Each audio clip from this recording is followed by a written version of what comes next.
you hiding in here? Who else is working for you? The White Room is for my protection. Protection from what? From you, Mark. From you. It feels so good not having to wait 3 years between seasons. Shout out to the creators for making this happen. We are back, and I'm here to discuss and break down this season 3, episode 1 of 3 episodes on its premiere day. Spoilers ahead. We open with Mark battling, or more like training, against the mentally minded 8-year-old one-eyed giant who we first met last season when he was taken down by the Guardians. We see Mark's confidence, but more importantly, he's gotten a lot, and I mean a lot, stronger than when we last saw him. We see this is all a part of Mark's training to protect the world with Cecil. As he's breaking records while lasting in lava for more than 7 minutes, he's physically better in every way since we last saw him last season, which the show states that it's been over 3 months since his last battle against Angstrom. His speed has increased 65%, his endurance is 70%, his strength is off the charts at 138% increase. As Cecil says, when they're through with Mark, he'll finally live up to the name. As we cut to Mark lifting the heaviest weight made by the GDA with ease, as Cecil sees no end in sight with the looming threat that a more powerful and more menacing Viltrumite could appear on Earth at any minute. As Rex watches Mark's progress, as a call comes in about someone trying to steal the Declaration of Independence, as Mark gets to test out his new skills and Rex tags along. Now as they head out, we see this GDA worker or scientist or someone with clearance to be here secretly messaging someone about where Mark and Rex are headed. But the question is, were they warning Paul? Were they working with the twins we're going to talk about here in a second? Or is it someone else entirely? Now here we're introduced to the twins, Fightmaster and Dropkick, who in the comics both come from the future, and their main mission is to stop a madman. Now Rex and Mark arrive on the scene, and they easily take out the twins, and we see Rex pressing Mark about not axing Eve out, with them both now being single at the same time. Now we see Rex's guard is completely down as he's kicked from behind by Multipol, who's seeking revenge for who he thought was his dead sister, and he's blaming Rex for letting her die. Now Mark sees that Rex is yet again on the verge of death, and he tries his best not to completely cause too much wreckage,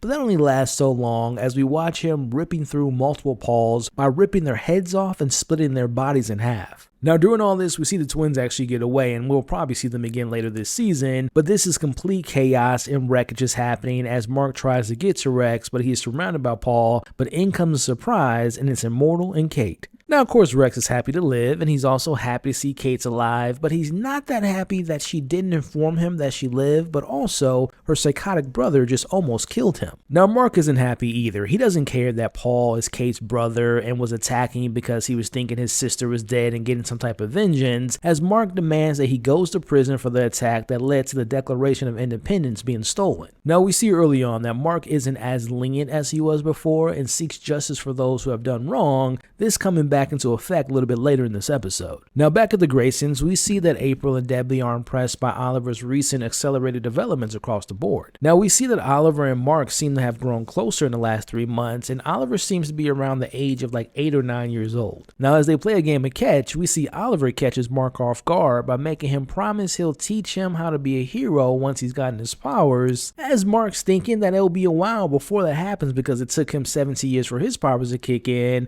but Oliver takes flight and hovers in the air to show him that they're already here. Now based on how the 3 months pass and how Oliver's almost 10 years old, it would be my best guess that by the time the season ends, he's going to be probably older than Mark. Now back at the Guardians headquarters, Rex shows the team that Kate is alive and Kate and Immortal are officially back, and they're also engaged. The Guardians are fully whole again as Shrinking Ray has fully recovered and rejoins the team as Black Samson says, "Ain't nothing gonna stand up to us now. The family's back, baby.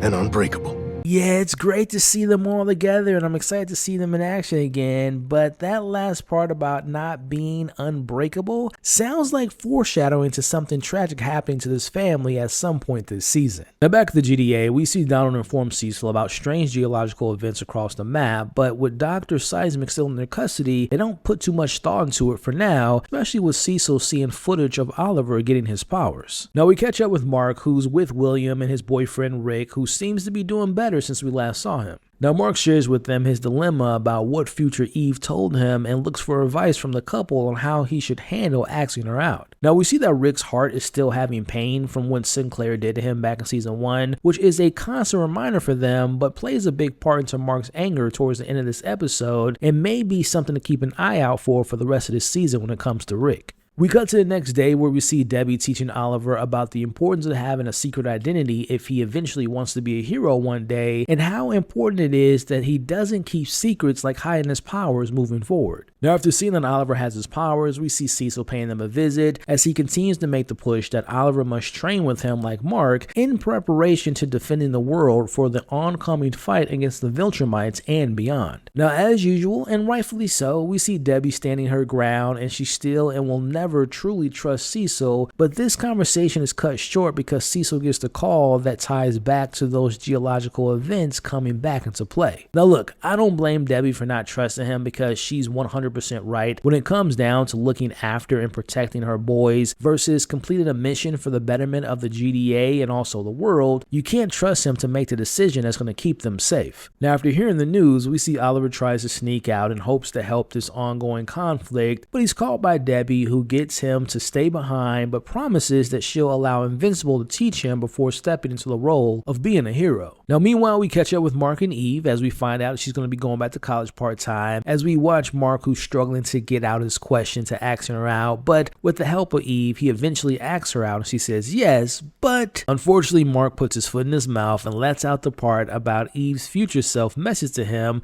leaving Eve to thinking that he only did this because of that. But there is no time for this new couple to argue because Mark learns that him and Eve are the only heroes available after the rest have gone missing. As we see that even while being locked up, Dr. Seisman has been planning his attack on Earth by studying the heroes this whole time, and he's escaped his cell. As he gives the recently kidnapped heroes a stereotypical villain speech, he's got the advantage and he's seconds away from completing his mission, but in comes Eve and Mark. Now they're actually surprised to see what the doc was able to pull off, but neither one of them are taking him too seriously, so he decides to call in his new friends, who are creatures that have been buried in the depths of the earth, as well as calling in his lava buddies from back of season 2. Now we see Cecil makes the call to drop in some unexpected help as Eve and Mark try to hold their ground against these powerful creatures. As Eve tries to free the others, she's knocked out by the doctor, leaving Mark to fend off the creatures by himself. Now Mark gets stabbed in the chest, and we see the effects by this as the doc gets close and knocks Invincible out. Now once again, as the doctor gets close to completing his mission and killing off the heroes, in comes Cecil's surprise call, which is Darkwing 2 and Sinclair's reanimated cyborgs. Now the heroes are eventually set free and they're able to take out the surrounding enemies, but Mark isn't happy about the surprise help. Now after Darkwing 2 took the doctor to the Shadowverse and he knocks him out, which we see his allies run away and leaving the heroes victorious. Now again, Mark isn't happy. He doesn't thank Darkwing for saving them because of their last encounter and learning that he's a murderer, but also the cyborgs were made by the hands of a person who almost killed his best friend. Now Darkwing claims that he's a changed man and thanks Cecil, but this isn't enough for Mark. As Mark heads to the Pentagon to confront Cecil, who's prepared for his arrival. Now we end this premiere episode with seeing that Mark learns that Cecil is working with Sinclair as well as Darkwing because, as he says, they've been rehabilitated and they've been reformed and neither will kill again, and they both promise to save lives moving forward. Now Mark still isn't convinced, and we see Cecil turn the tables on him, and he brings up him killing Angstrom, and if he did that, should he be locked up for killing him? Now during this conversation, as they're walking and talking, Mark doesn't realize that he stepped into the White Room as he's still furious and he's seeking answers. He thinks that Cecil's hiding something. As we see, Cecil lets him know exactly why they're in here. The White Room is for my protection. Protection from what? From you, Mark. From you. Now we get our post-credits of this episode as we cut back to the prison where Alan isn't impressed by the food. He's still trying to get Nolan to end his solace and join him in the fight against his own kind. Now Nolan is aware of Alan's new strength after his upgrade and almost dying, and he knows that the Viltrumites will soon try to cut him open and study him, which they do. Which actually leads to Alan believing that he cares about his well-being, which means he's getting close to breaking through to him to get him back into action. Don't you ever threaten me again. Most of you, I will never work for you again. We're done! And if you ever come near my family again, I will kill you. Now that's what I'm talking about. My man Mark wasn't playing any games with Cecil in this episode, which, speaking of, I love that flashback of Cecil's origins with the GDA. We saw the Guardians broke up. There is so much to talk about in this breakdown and review of Season 3, Episode 2 of Invincible. Spoilers ahead. We open on the beach to a flashback of young Cecil on a mission. As he enters the store, he notices a symbol on the outside. As he enters and pulls out his gun, and we see the cashier acts like she's unaware why he's here, as he heads back to the back room. Now, after exchanging some blows, she tells Cecil her true intentions as he eventually gets the upper hand on her, but in comes her partner as Cecil is overmatched against the Order of the Freeing Fist. Now, even after taking some pretty good hits, and we can clearly see that Cecil is overmatched, we see he managed to call in reinforcements, but unfortunately it's too late as the two sacrifice themselves by turning on the biological weapon that will kill thousands. We see their skin burning off as blood oozes from their body as Cecil, without hesitation, closed them inside with the weapon, but he nearly dies doing so as his skin immediately peels off his body as his backup finally arrives. Now we see that Cecil was able to heal due to the technology of GDA with artificial skin, as Director Ratcliffe thanks him for making the save, but Cecil wants to know how many were killed. Now, even though he was able to save thousands, some of the gas unfortunately got out, and Cecil isn't happy to learn that 17 bystanders were still killed in the attack. Now, as a reminder that Cecil messed up, he decides to keep a little bit of skin on his face, which explains the scar that we see on him in the present day storyline, as he says to his director, It's a reminder that I messed up and to never let it happen again. Now flash forward to seeing the Pentagon is under attack by the lead lizard member, Komodo Dragon, who we remember from last season, as he kills multiple people, leaving Cecil to protecting his injured director as he tries to fend off Komodo by himself until unexpected help arrives. Now Cecil is shocked to find that the same insane members of the Order of the Freeing Fist are alive and working for the director, as he tells Cecil that they have been fixed because they were too good to waste. Now Cecil sounds just like Mark when he shares his mind to the director about how he feels about them working for the government. Cecil expresses his gratitude for them saving their lives as he shoots them both in the head, killing them. As he tells his director, I don't work with criminals, not even if they're... Now, no offense to the premiere episode this season, which I have a review for, but this flashback and this opening scene was better than anything from that premiere episode. Seeing Cecil being a man of honor and having a code and not trusting criminals or working with them, and knowing how much that sentiment has changed in the current timeline that we're in, and seeing that change in him, which change is a big theme in this episode. But again, seeing this young version of Cecil versus the one we know now is just a crazy character development, and I just love this opening of this episode. Now, after his actions, we see Cecil's being sent to prison with some of the most dangerous criminals who now have their eyes on the fresh meat. Now, cut to 3 years later, and not only has Cecil survived, but he's also basically running this place and has stopped all the violence in the prison and has somehow gained the respect from all of them. We even see them calling him boss as he gets a visit from Director Ratcliffe. He tells him that he's transferring to a special projects unit and he wants Cecil to replace him. Cecil bringing order to the prison makes him the perfect candidate to bring an order into the chaos outside of the prison walls. Being sent to prison was both a test and his punishment for him being rehabilitated to understand what it takes to be a leader. Now, Cecil declines his offer as the director tells him, You can be the good guy, or the guy who saves the world. You can't be both. This being a very important lesson for Cecil that he will carry on with him. Now we cut to the present day where Mark is still in disbelief that Cecil has him in the White Room for his own protection. Mark walks closer to him, but the Reanimants step in front of him as Mark is visibly getting more upset as Cecil tries to explain to him that he has tunnel vision when people disagree with him. Now Cecil claims that he's scared of Mark as one of the Reanimant grabs Mark's arm, leading to Mark punching his jaw clean off, which activates the others. Now Mark proceeds to punch through them like butter, leaving piles of blood and oil all across the White Room, and also leaving Mark to wondering if that's all Cecil's got for him. Now the once White Room is now turned red, where there looks to be hundreds if not thousands of Reanimants waiting for orders to attack Mark. Now Mark wants Cecil to admit what he's done and threatens him, even though he said he doesn't do that, but people change. Now Cecil gives him one last warning, but Mark jumps towards him, leading Cecil to setting off a sound wave of Mark's earpiece that was planted in his head while he was in recovery last season, as Cecil had that sound remade from the creature Mark fought in Atlantis. Now Cecil tells him to go home as Mark is beyond reason and blasts into the sky, but Cecil sets off the sound again as Mark crash lands in a parking lot.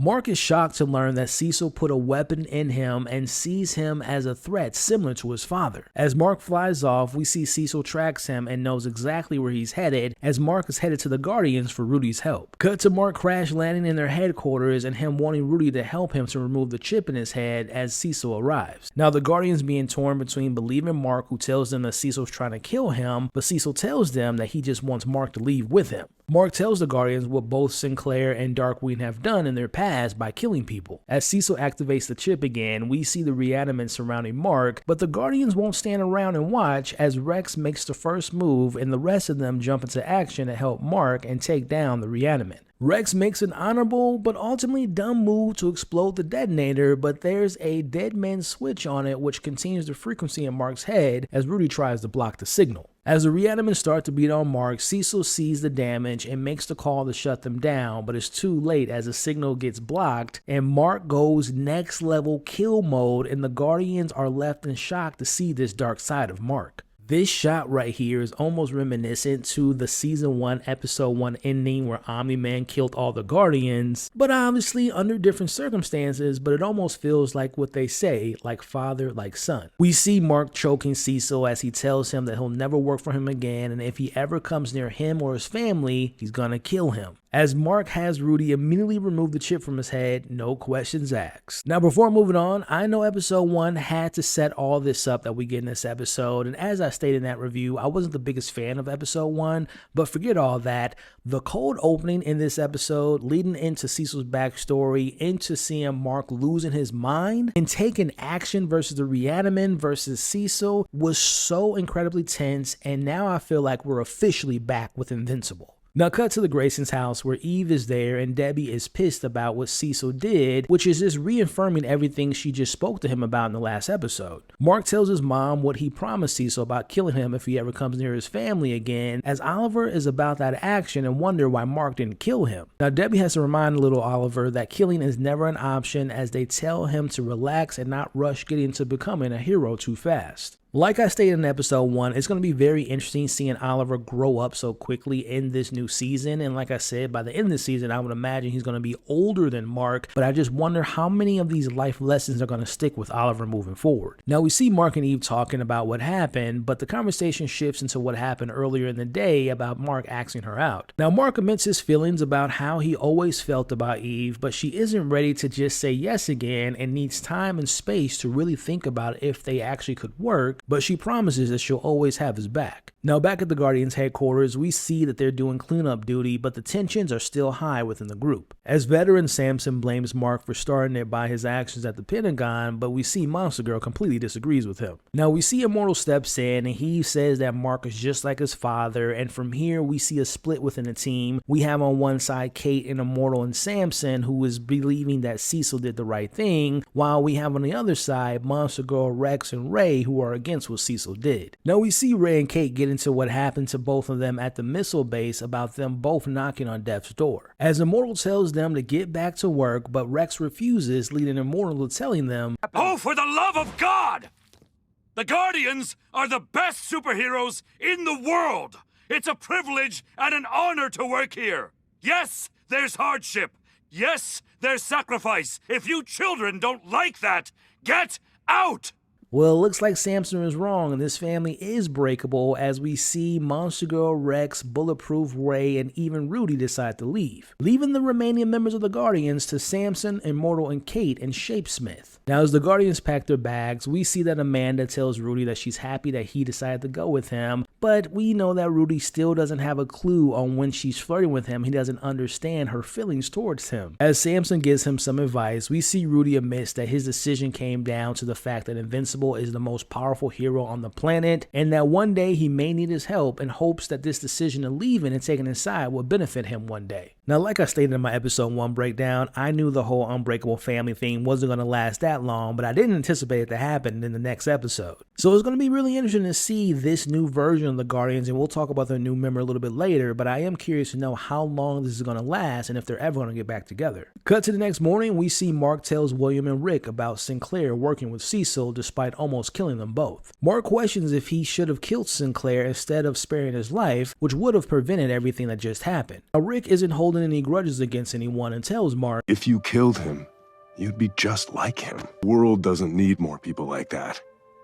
It needs more people like Invincible. It's moments like this that I love about this show. It's just a constant reminder that Mark is different from his father. He isn't a killer like his father or other superheroes or other villains. I really love this, and I'm really intrigued to see where this friendship goes, with not only William being obviously Mark's best friend, but I am curious to see how Rick mixes into this season. But again, a really good scene. Now, as the dust settles, we see Debbie on a date with her realtor friend Paul. We see Eve is back in college, and what remains of the Guardians, we see them listening to Cecil's game plan to moving forward, as he suggests they begin the recruitment process, and he suggests Darkwing, who arrives. Now, we watch as Darkwing admits his past and being a murderer, but he says he's changed. Again, the big theme of this episode is watching these characters change, and we see Immortal welcomes him to the team, and they now have a new member, which makes me kind of wonder if they're going to maybe get Sinclair in the mix and he be another member of the team as well. I guess we'll have to find out. Again, not to sound like a broken record, but I really enjoyed the theme of this episode about how people can change, as we see Donald questions if putting Darkwing on the Guardians is a good idea. Now, cut back to the flashback where we see Cecil accepting the director position and meeting Donald and the team. Now, on his first day on the job, we see Cecil is quickly called in to seeing a new potential threat to Earth, as this individual is fighting off a creature, and it's the one and only Omni-Man. Now, Cecil decides to pay Omni-Man a visit face to face in person instead of sending Immortal, which is breaking protocol. Now, as Cecil introduces himself to Omni-Man, we see him returning to the Pentagon when he's watching back the tape, and as the readings come in about Omni-Man, they know that he was lying about his intentions on Earth. Cecil knows that it's in Earth's best interest to play along with Omni-Man's mission to protecting it, at least for now, as Cecil will allow Omni-Man to pay Hero, but he's always going to keep tabs on him. Again, I love the backstory as we're introduced to Omni-Man, and also that in the back of his mind, Cecil knew he couldn't trust him, which just speaks to how Cecil's acting towards Mark, because he just feels like you can never trust the Viltrumite no matter what they say. As we end the episode, we're cutting back to Cecil reaffirming that Darkwing joined the team, but Donald questions what now with Invincible, as Cecil ends with saying, We can be the good guys, or we can be the guys that save the world. We can't be both. Now, cutting to the post-credit scene, we see Eve and Mark meeting up once again. Mark wants more in the relationship between the two, as he tells her that the only thing on his mind during the whole Cecil situation was if he died, he would never get this chance to see her again. And that's when he knew that his feelings about her were real. As we see Eve accepts his feelings, and Mark and Eve are now officially dating, which to me is a good thing, but also a bad thing, because good things in this world don't survive. I'll be careful. I promise. I won't let him get hurt, and I won't let him hurt anyone else. Minutes later. That's what happens when you're a bad guy. Too late. Well, it looks like little Oliver has a lot of his father's anger in him, leaving Mark and Debbie with a little killer on their hands. We get the return of some of my favorite characters and a whole lot of blood at the end. There's a lot to talk about in this breakdown and review of Season 3, Episode 3 of Invincible. Spoilers ahead. We open this episode in an unexpected way with a silent opener from the perspective from what some would call the villains. Now, we see a bank robbery is underway, as the two villains are from Season 1 and used to work for Machine Head. Now, those two villains are Mag Maniac and Tether Tyrant, as they make their presence felt and start to take the money from the safe. Tether Tyrant notices a little kid with their father, and they're afraid, as he tries to calm them down, but in comes Bulletproof, who's here to save the day. Now, after a brief scuffle, we see that the both villains manage to escape. Now, we cut to seeing their day-to-day lives, and this is where we see that they're in a relationship, and we get the very interesting POV of what could lead a villain down a path of crime. We see that they're financially struggling and want to put their days of crime behind them and try to make a living earnestly. From here, we see them both getting a job at the diner near them, and for a little bit, they seem to be on the right path of making ends meet. Now, as some time goes by, we see that their rent has increased, which forces them to go back to looking for additional income for a second job. After getting into an argument with their boss, they both lose their jobs at the diner. Now tempted to go back into the life of crime, but they resist the temptation for now. We see that their living situation has changed drastically as they even get evicted and are forced to live on the streets as they decide it's time to go back to being criminals. We see them seamlessly getting away with the robbery, but in comes our hero, Invincible, but in their eyes, in comes the person who's stopping them from trying to survive. Now, Invincible takes them both on in a fight, but Tethered Tyrant manages to wrap him up as Magmaniac is about to use his lava abilities on Invincible, but in comes Oliver to stop him. Now, Mark gets distracted while talking to his brother and gets thrown off to the side as Tethered Tyrant now has Oliver in his hands, but he stops from hurting him because he notices that he's just a kid. Now, eventually, Invincible knocks both of the villains out as their story comes to an end as we see them in prison later in the episode. Man, I seriously love when this show steps out of the box and gives us a different perspective from characters that don't really have much impact on the main overall story. Being a criminal, or in the comic book world a villain, isn't the right thing to do, but you can understand why someone in their position would do and make the decisions that they did. The two characters we follow weren't necessarily bad people because we didn't see them hurt anyone or try to kill anyone, but they did find themselves in a bad situation and ultimately made the bad decision to rob a bank. Again, I love how the show has these type of openings and how it plays into the greater story and how it plays into the themes of what's going on in the particular episode, which the big theme in this episode is all about perspective. Now we see that Mark is upset that Oliver didn't listen to him or his mother about getting involved with using his powers. Oliver tries to make his case, but Mark takes him home. Now back home, we see Oliver get sent to his room while Mark and Debbie discuss wanting Oliver to have a normal life, but they ultimately agree that it's time for Mark to train him. As Mark promises that he won't allow anything bad to happen to his little brother, and once he made that promise, to me that definitely sets up something terrible is going to happen to Oliver, and we see something terrible happen later in this episode. Now we cut to seeing Eve in college as she runs into Amber and they catch up over some coffee. Now Eve catches Amber up on everything happening with Mark, including them now dating, which Amber already knew about because William already told her. Now Amber is completely cool with them dating, as she's even beginning to start to date after the breakup with Mark, as it appears that their relationship is going to be in a good place. Now we catch up with the ex-Guardians who return to their old headquarters before joining the Guardians, and they're now calling this home. Now we see Rex and Ray share their memories about growing up as kids and being forced into becoming superheroes and missing out on being normal. To me, this whole interaction of them connecting and what happened with Ray and Rex last season definitely makes me think that the show is setting them up to be more than just friends. Now we cut to the prison where we see Tethered Tyrant and Magmaniac as they walk past Multi Paul. Now for the first time since season 1, we get the return of one of my favorite characters, and that's the return of Titan. As we see the Titans be impressed by one of the members of the Order to get one of his best assassins, Multi Paul, out of prison, but we see that Titan refuses. As Isodope lets Titan know that even Machine Head played by the rules of the Order and suggests that he break Paul out of prison, or else he'll be replaced and his family will be in danger. Again, another example of a character who in the world of Invincible is quote-unquote a villain, but we obviously know his story with his family, and he even said in this episode that he's cleaned up the streets, but again, he's going to be going down this path of doing villainous things, but he's doing it to protect himself and his family. Now we got to see Mark training Oliver how to properly fly first, and later he'll teach him how to fight, as he's got a surprise for him. Now that surprise is Mark taking him to Art, and he has a super suit prepared for him. Now the O symbol on his chest stands for Kid Omni-Man to Mark's disapproval. As Mark pulls Oliver to the side to talk about what the symbol will mean to others who see it, and that they'll be thinking about the horrible things that their father did, as Oliver says that he understands. Now Oliver isn't the only hero to get a new suit in this episode, as Art heard about what happened between Mark and Cecil, and he gives Mark the fresh new look, which is his blue and black suit. Now they hear the news on the radio about the attack at the prison as Mark and Oliver head out on their first hero mission together. Now we cut to seeing Curse and Furnace attacking the prison as Invincible sets the rules for the unnamed hero Oliver for now,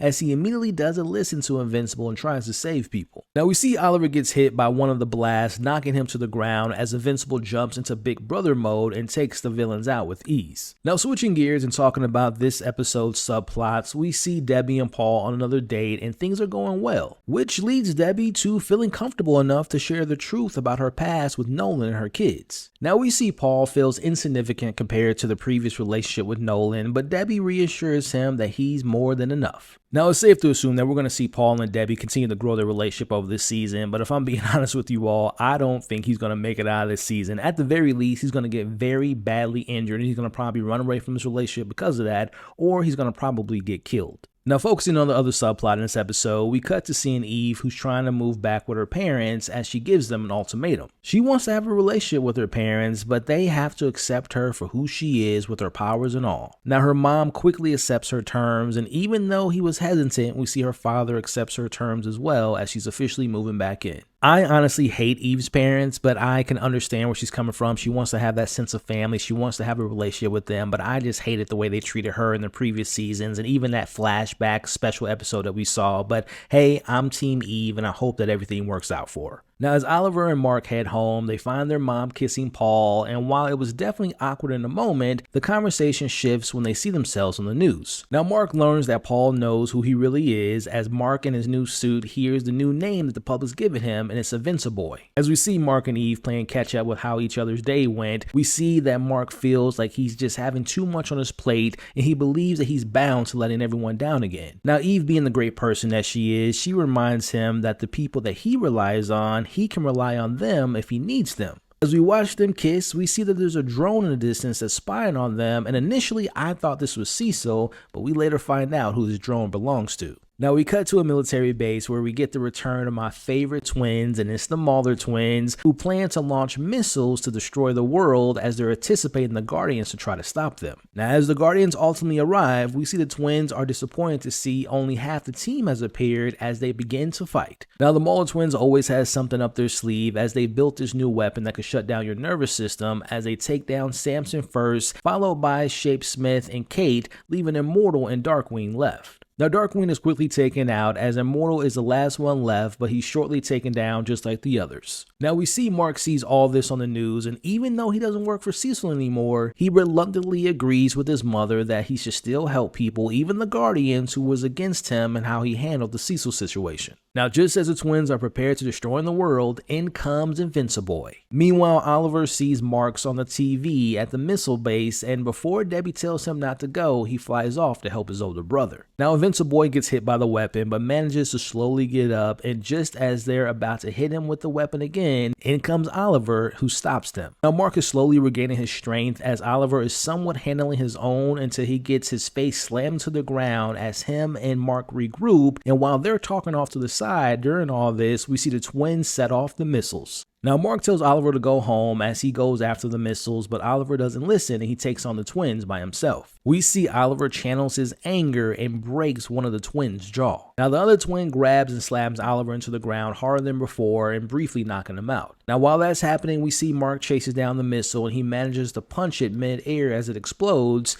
Meanwhile, speaking of punching, we see Oliver gets up and he punches one of the twins so hard that he flies through their body, killing him, breaking the promise that he made to Mark and Debbie. As he tells the remaining twin, "That's what happens when you're a bad guy." As he walks up to the twin with the broken jaw, he hits him with an uppercut from hell, killing him as well. Now the Guardians finally come to and they see what Oliver has done as Cecil arrives as well. Now little Oliver claims it was all an accident, which it clearly wasn't, and to me, he definitely has that Viltrumite killer instinct in him and doesn't know how to control it. Now Mark gets back and he immediately chokes Cecil because of what he told him last time by staying away from his family, but he quickly sees what Oliver has done. Now the whole "I didn't mean to" Mark act isn't working right now as Oliver wonders why Mark is so mad at him after defeating the bad guys. Yeah, our boy Mark's got a little Damon Wayne on his hands who's got this bloodthirst as he says to Mark, "We won! I beat the bad guys!" You killed them! I didn't mean to, but now they won't hurt anyone else. A little killer Oliver is confused to why his brother is mad at him for saving his life as he decides to fly off and Mark chases him. As we see, Oliver, like everything else, is quick at learning things as he now has super speed and breaks a sound barrier, but Mark eventually catches up to him. Now in Oliver's defense, he brings up Mark killing Angstrom and again saying that killing the twins was an accident. Now Oliver can't seem to understand what he did wrong and he makes his case that he killed them so that they can never hurt anyone again. Yeah, Mark, I think it's time to put down little Ollie. Like seriously, like joking aside, what would you all do if you was in Mark's position? Like, do you send little Ollie to Cecil to learn how to use his powers to control his anger? Or will it come a time that we're going to see Mark having to have to literally put his little brother down? And by the time it happens, he's going to probably be the big brother because we see how quickly he grows. But again, I just think it's only going to get worse from here. I say that because if he's making excuses at this young of an age now and he has this thought process now, as they say, Pandora's box is going to be impossible to close after this incident. Now, going back to what happened to the Mauler twins, I'm such a big fan of those characters, and I just hope that they made like a backup clone of themselves because they're such great characters. As we end this episode, Mark tells Eve about what happened as she tells him that he's just a kid and he doesn't know how to control his powers yet. Listen, Eve, I love you and all, but nah, this kid knew exactly what he was doing. But we see Mark tells her that he's afraid that Oliver reminds him of their dad. Now we see Mark and Debbie confronting Oliver about his remarks about life not being precious. Now little killer Oliver, Damian Wayne, claims that he understands and he'll never do it again, which again, I don't believe him. Now our final moments show the family hugging each other as Mark notices that drone again from earlier spying on them and he catches it as it explodes in his hand. As we end the episode with Mark not knowing where this drone came from. Which leads us into our post-credit scene, which shows us a mysterious person who's been watching and recording Mark over the last few days, as this person says, "Such a happy family." Yeah, that's 1000% Angstrom, but the question is this the same one that Mark thought that he killed last season, or did he have a backup version of himself hidden in the multiverse as a backup plan if he died? Now, the only issue with that theory is season 2 showed that all of the multiverse versions of himself died in that explosion that Mark was blamed for, which created him as his arch nemesis. So it will be very interesting to see that Angstrom is back and to learn if it is the version that Mark thought he killed, or if it's just some type of other multiverse version of the character who knows what Mark did. It's Alan. I don't know who's in there, but there is a party going on outside. Do you want to bring the punch? Who possesses the courage to dare free Battle Beast? That would be me. This episode has Mark taking a trip into the future as he has to make a tough decision involving a psychotic king that's an old friend of his. Meanwhile, we see Eve and Mark get even closer, and we end this episode with a literal battle out of this world that brings back one of the most badass characters of the show who never disappoints. There's a lot to talk about in this breakdown and review of Season 3, Episode 4 of Invincible. Spoilers ahead. We open this episode with Rex and Ray, who are out shopping for food, as we continue to learn more and more about how up their childhood was. We find out that Ray's parents had her on a very strict diet when she was very young, and you can just tell that making this dinner for the team is very important to her, because you would imagine that she probably didn't have many family dinners when she was younger. Now Rex can tell that this dinner is important to Ray, which plays into my comments in my previous breakdown. They're definitely going to explore their relationship further, but as they continue to shop, there's a disturbance outside that needs their superhero attention. Again, I think the importance of the opening scene just speaks to what I've mentioned before, and that's Rex and Ray are getting together sooner than I anticipated and becoming more than just teammates and friends. Now secondly, I think that we are going to explore more of these characters like a Ray, like a Rex, like an Amanda, hearing and learning about their upbringing and exploring them more. And the reason I say that is because I believe like a character like Ray, who wants this to be a family, it's so important to her, and my best guess is they're going to be a family. They're going to be one whole good happy family, and something tragic is going to probably happen. Now, meanwhile, Mark has Rudy examine the drone that exploded in his hands in the final moments of episode 3. Now, unfortunately, it's too damaged to find out who's behind creating this, but the message was fully received by Mark. It's clear that they know where he lives and who he is, and more importantly, they know his family. Now, like I initially thought, we see Mark believes that this technology has to come from somewhere familiar as he pays a visit to the Pentagon. We watch as Mark tears through the reanimant as Cecil reactivates the sound waves. Now Mark shows him why he's here, but Cecil lets him know that he's not spying on him, because if he was, Mark would never know. Now as we watch as Mark leaves, and I just wish that he could have put his pride aside for just 2 seconds, right? To just ask Cecil if he can use his best technology to help him to find out who this belongs to. But luckily Cecil is smart enough to have his team look into this drone, as he admits to Donald that even though it wasn't their tech, that they are indeed still spying on the Graysons. Now we know that Cecil's smart enough to know that if he determines where this drone is coming from, that maybe Mark can see this as like an olive branch and he could slowly begin trusting him again. Now we see that Mark is running late for his date with Eve, who's waiting for him in France. Now things are going pretty well on this day, but unfortunately a mysterious portal opens and out comes the twins, Flight Master and Dropkick, who need Invincible to stop what he's doing because they need his help ASAP. Now Mark isn't going, as they use the classic line that normally works for the superheroes to join a fight, but Mark isn't gonna budge and he doesn't change his mind. Now as the twins pretend to be leaving, we see Eve make sure that he's okay with staying, and just as he's about to respond, we see the twins take him through their portal. Now I love this show so much, but I'll be honest with you all, this show isn't the best at always continuing up like subplots. For example, the twins. Sometimes when we meet the mummy or other side characters, it can take multiple episodes or full seasons before we see them again, so I was shocked to see the twins just return so soon after episode 1, which let me know immediately that they must be important to the overall story of what's going on with Mark this season. Now clearly Mark is pissed, but they strike a deal that they would prove themselves to be good guys, and if Invincible helps, they'll return the Declaration of Independence that they stole back in episode 1. Now as they get closer to their destination, Mark gets a taste of how tricky time travel works, as he's introduced to a future version of himself who comes through a portal to grab his clothes. Now we get a call back to this moment later in the episode, but in my mind I'm like, hey, Mark at least knows that he survives his mission by seeing a future version of himself. Now as they arrive to the destination, we see the catastrophic dystopian effects after centuries of war against his king, and we see that the war resulted in multiple losses and the twins were a part of that. Now I just absolutely love this animation style in this sequence as we learn the story behind what happened.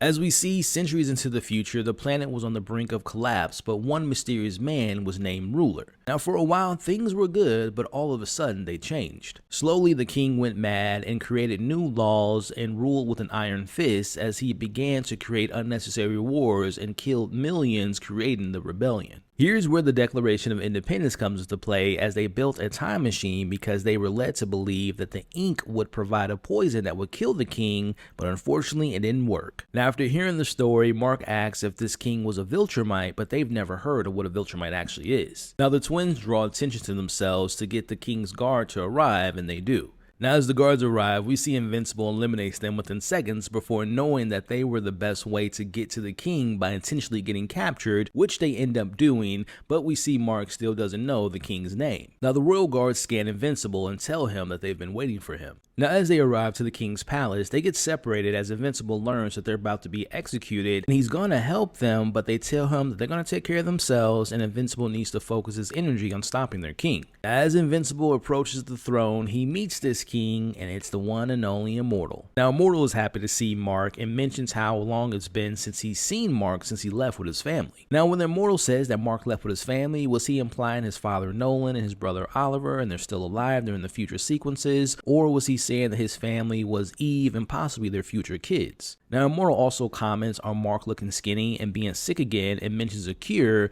but Invincible doesn't want to follow up with any questioning what he meant by that because he's not here from himself. Now, I don't know about y'all, but I'm personally interested to see if we'll ever see that version of Mark that it was speaking of maybe seasons from now, and we get to meet this Emperor Invincible. Now, Immortal says that he had to force his hands, and that was his reason to why he ruled with such cruelty, referring to Invincible using the force of hand, as he said that this is the only way to get him back. Now, Immortal reveals that it was Invincible who was Emperor, and he left him in charge after he mysteriously left Earth, knowing that it would be too much for Immortal to handle, as he says, "You should have known it was too much for me, especially after so long." We can clearly see that Immortal is unstable as he chokes Invincible for not remembering. Immortal says that the man that he remembers died long ago and outlived all his wives, including Kate, who he doesn't even remember. Immortal demands that Invincible repay his debts and owes him by ending his torment by killing him and freeing humanity. As Immortal continues to blame Invincible for making him out to be a monster, but we know Invincible doesn't want to kill, which makes this a very difficult decision, as Immortal forces him to kill him by forcing a fight to the death against Invincible.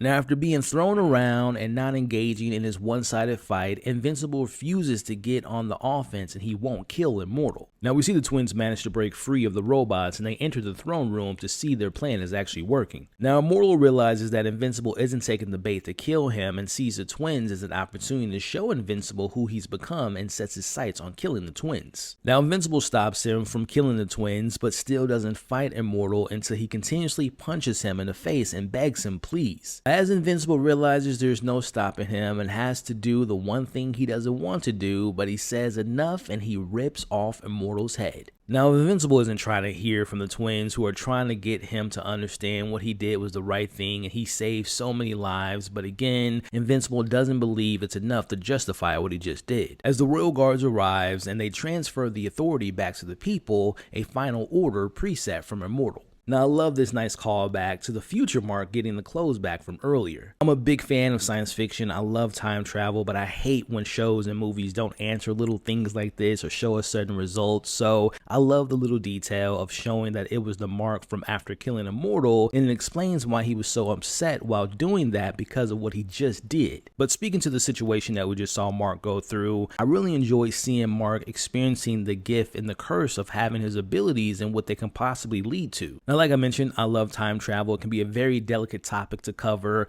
and I don't know what ramifications or consequences will come of killing the future version of Immortal. Will Immortal 9 have any impact on his past, or by killing him, did Mark create some branch timeline that is now altered because of what happened, and will Mark not leave in the future with his family like Immortal said that he would? Now, Mark returns back to his timeline, back to his date in France with Eve, and he asks her if he's a good person, and he tells her what he just experienced. Again, a valuable lesson learned by Mark, and seeing the effects of being gifted with immortality and seeing how that can change a person even if they mean well or have saved lives in the past. It made me think about the famous quote, "You either die a hero or live long enough to see yourself become the villain." Couldn't be more true in this particular situation. As we see, Eve tells Mark, "Well, the future version of you isn't you either. Whatever that was, it wasn't our future. Not anymore, at least." As they make a promise to each other to stop one another if they ever become immortal, as they head back to America to return the Declaration of Independence, but they also continue their date as they fly across the world as we get flashbacks of where they used to be to where they are now. As we end this part 1 of the episode by watching Mark and Eve in the sky admitting their love for one another as they head back to his house to have sex for the very first time. And so, dear audience,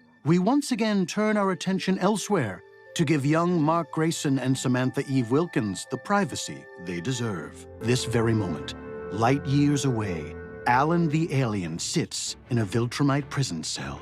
Alan the alien, locked down, but not out.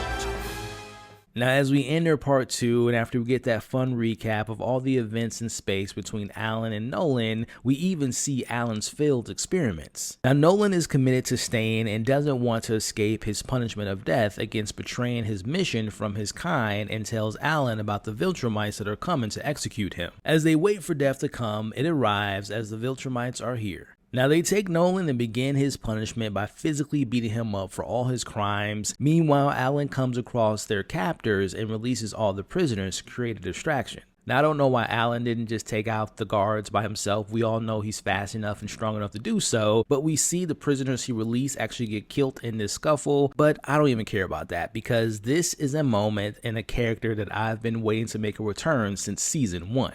Now, I don't know how they got captured, but I don't care because we get the return of Battle Beast. Now, Alan clearly is unaware of who he is, as Alan says to Battle Beast, "Will there be opponents worthy of my strength?" Yes. I mean, absolutely, yes. Now, Alan sets the parameters of this rescue mission, which is Battle Beast gets to fight 2 worthy Viltrumites, as Nolan isn't to be killed, but the other 2 are fair game, as Battle Beast agrees to these terms. As we get this glorious battle sequence, as we see Battle Beast and Alan kill their enemies, as we cut between that and seeing Nolan admitting his betrayal was worth death, he tells the Viltrumites that he's sad that they'll never understand what he experienced, as we get to see Battle Beast in full glory, and him and Alan are just doing complete carnage to their enemies and just going through them like butter. Now, they arrive to find what Alan mistakenly took them to the wrong place, and Battle Beast believes that he's been deceived and wants to battle against Alan. Now, at the very last second, Alan senses where Nolan is and he's about to die, but they arrive just in time. I love seeing Battle Beast like a kid at the candy shop as he finally gets to face off, and I don't mean this in no disrespect, Mark, but he gets to face off against a worthy Viltrumite. Now, Alan tries to free Nolan, but gets stopped by one of the Viltrumites, who begins beating Alan to death, which sparks Nolan from breaking free reality and standing up for Alan and finally fighting back. Look, I can seriously watch Viltrumites fight for hours. I mean, I just love the brutality in which they fight by and the morals that they have, but we see Nolan knocking out his opponent as the guards return, and the action just levels up from here. Alan sticks one of the guards' heads out of the ship and uses this opportunity to open up the ship into space to kill the remaining guards, but Alan isn't sure if Battle Beast can survive space, which luckily he can as they take the fight outside. And just as I thought it couldn't get any better, we see Nolan and Alan smashing the head of a Viltrumite, killing him together as a team. Now we get a very big moment here as Nolan drops a major reveal to Alan, who wants to immediately leave before the reinforcements arrive, as Nolan tells them that he can relax because there are fewer than 50 pure-blooded Viltrumites left in the universe. This is the Empire's most closely guarded secret. It's also why we can beat them. As we end this amazing episode back at the Grayson's household, where Debbie almost catches her son with his new girlfriend, as we watch Eve and Mark share a laugh together, and they say that they need to get their own place. Whoa, Titan. I never got to thank you for almost getting me killed.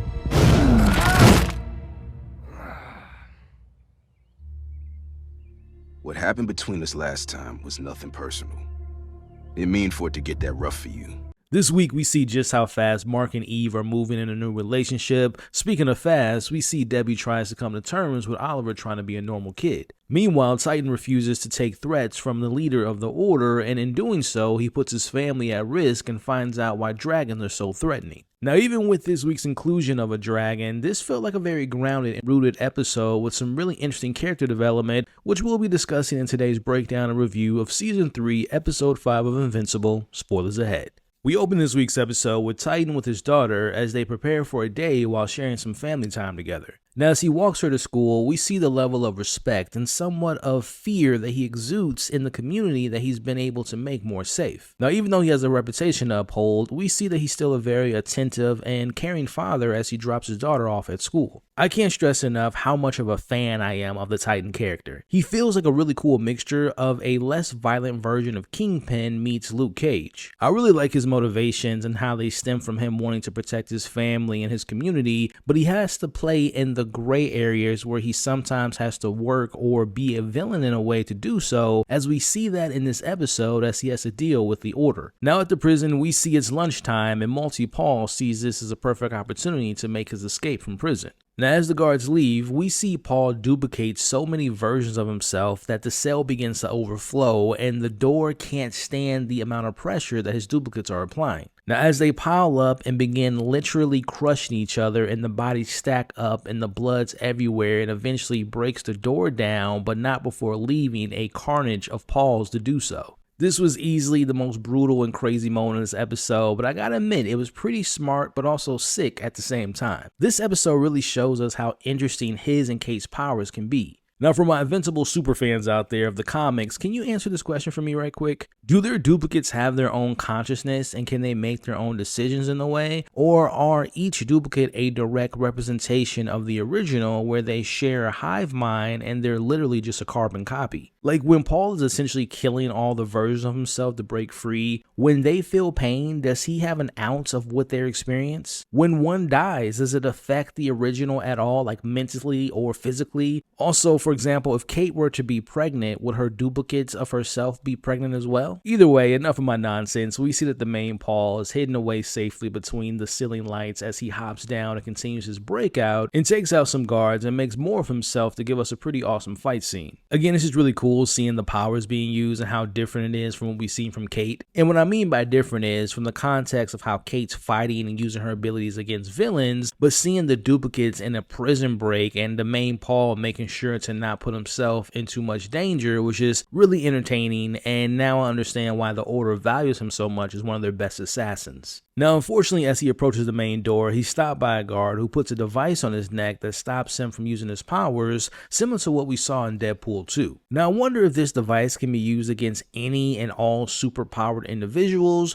or if it's just calibrated to work for those with particular power skills. Now, Kate pays her brother a visit and tells him just how stupid his plan was, considering how close she was to convincing Cecil to having him join the Guardians, which actually would have been a pretty dope idea. Now, this failed prison break will cost him more years on his sentence, but he's convinced that it's just a matter of time before the order breaks him out because he's too useful. Now, we watch as the siblings argue over how they've been used for most of their lives as weapons, with Kate working for the government, obviously with the GDA, and Paul with the order, but this heated exchange cools down when they stop to remember their childhood and how their father raised them, or more or less how they raised themselves, as their father is having his birthday this week. Now, that leads us into a flashback to us seeing just how exhausting it was to have kids with their abilities, and as we can see, it looked like he was almost brain dead while watching over his kids. Now, unfortunately for Kate and Paul, the government found out about their powers and removed their father from the situation and made Paul and Kate into the government's tools to be used. Now, Paul holds their father accountable for what happened to them, as we see the night that Paul escaped, leaving his sister behind for a life of hit jobs working as an assassin.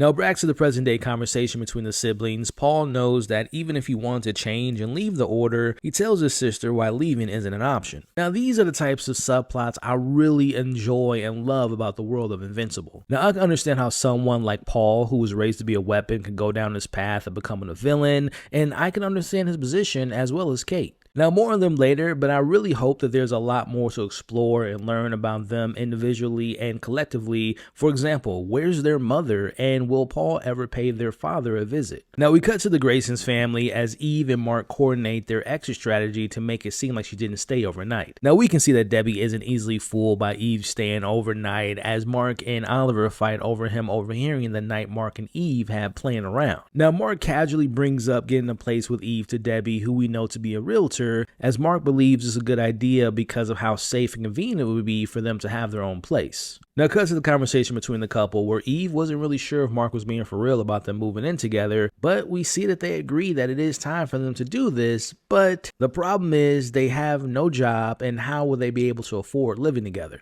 As Mark suggests that he get a part-time job, but Eve has something better in mind. We see Eve's plan in motion as she makes an offer to the warden of the prison for hiring a superhero on retainer to keep the prison under control and to prevent any breakouts from its inmates or outside forces. Now, Eve claims that she's a new owner of a new security firm called Invincible Inc. This to me is another example of how smart and effective Eve is in making good moves so quickly. She reminds me of having like the best of both worlds, where she's like a Mary Jane meets a Lois Lane with the abilities of a Green Lantern, and it just proves to me why she's my favorite character of the show. Now, we see them later that night with Eve setting up their company website and an email, but they're interrupted as Debbie tells Mark that Oliver is missing. Now, Mark and Eve find him hanging out like any normal kid with his new friends who seem to be nice and know about his super abilities. After a while, some bullies arrive and they pick on Oliver and his friends, and Mark's afraid that Oliver will rage out and possibly do what he did to the Mauler twins. But it appears that little Damian Wayne Oliver learned his lesson and kept his anger at bay as he simply embarrasses the bullies by pranking them, and everyone walks away unharmed.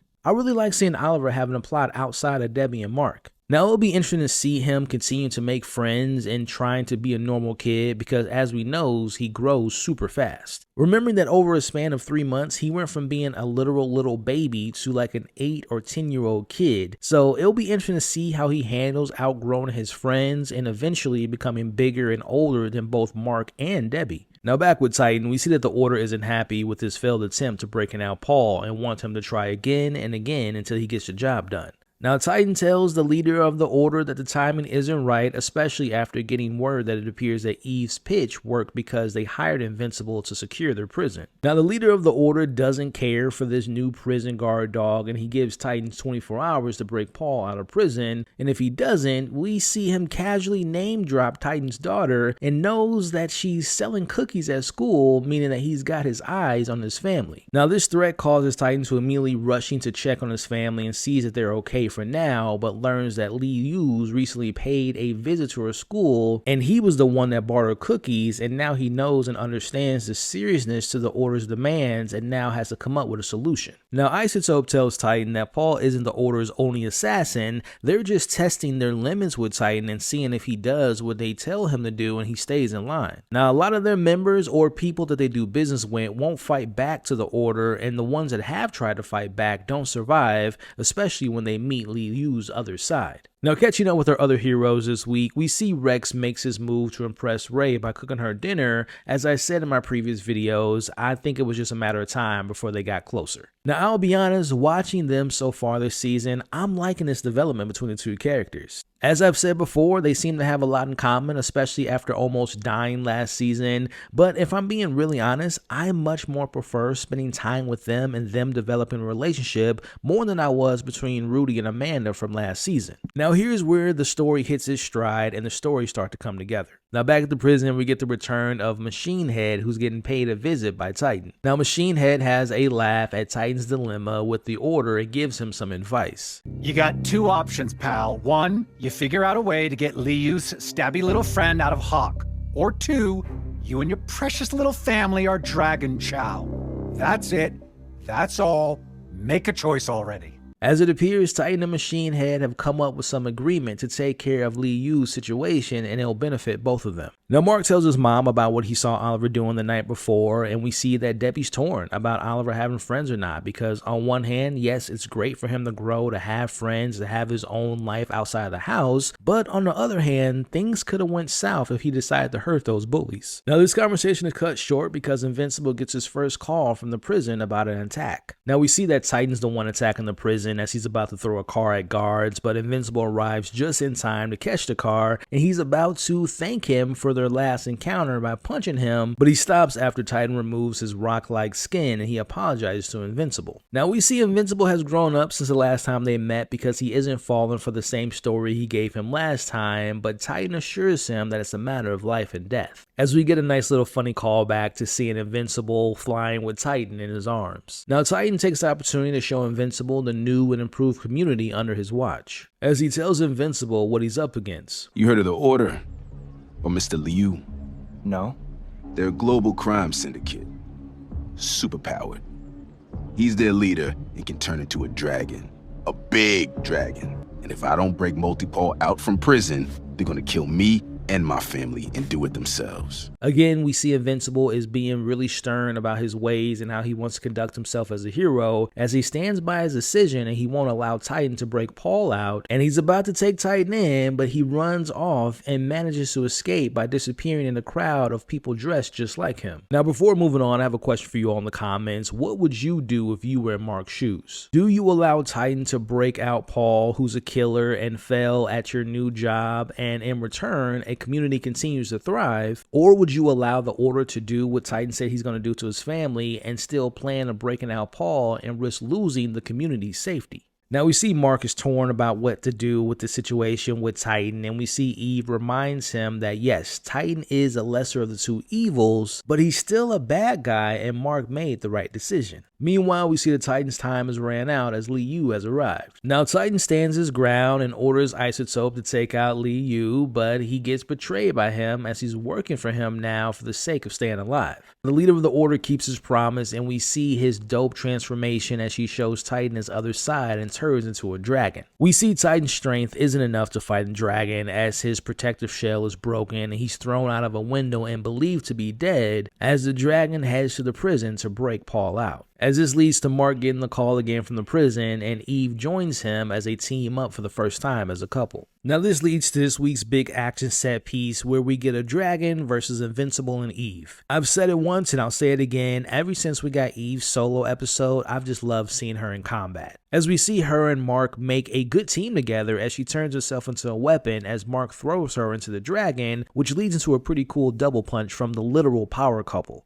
Now, meanwhile, the device that depowered Paul is down as Paul and the others try to escape, but Eve uses her power to lock them back into their cells. Now, Paul is wanting to fight her one-on-one, but we get this really cool moment where he tries to avoid her blocks that she's building, but she creates this like Minecraft block house and locks Paul inside, or at least she thought she did, as we see the real Paul wasn't the one that got captured. Now, outside, Invincible isn't faring well in his fight versus a dragon as he gets bitten in the chest and he's badly wounded, but he's got more fight in him. As we know, Invincible's gotten stronger this season as he gets the dragon to fall and smashes his head in and he thinks he kills it, but you cannot kill what I am made from.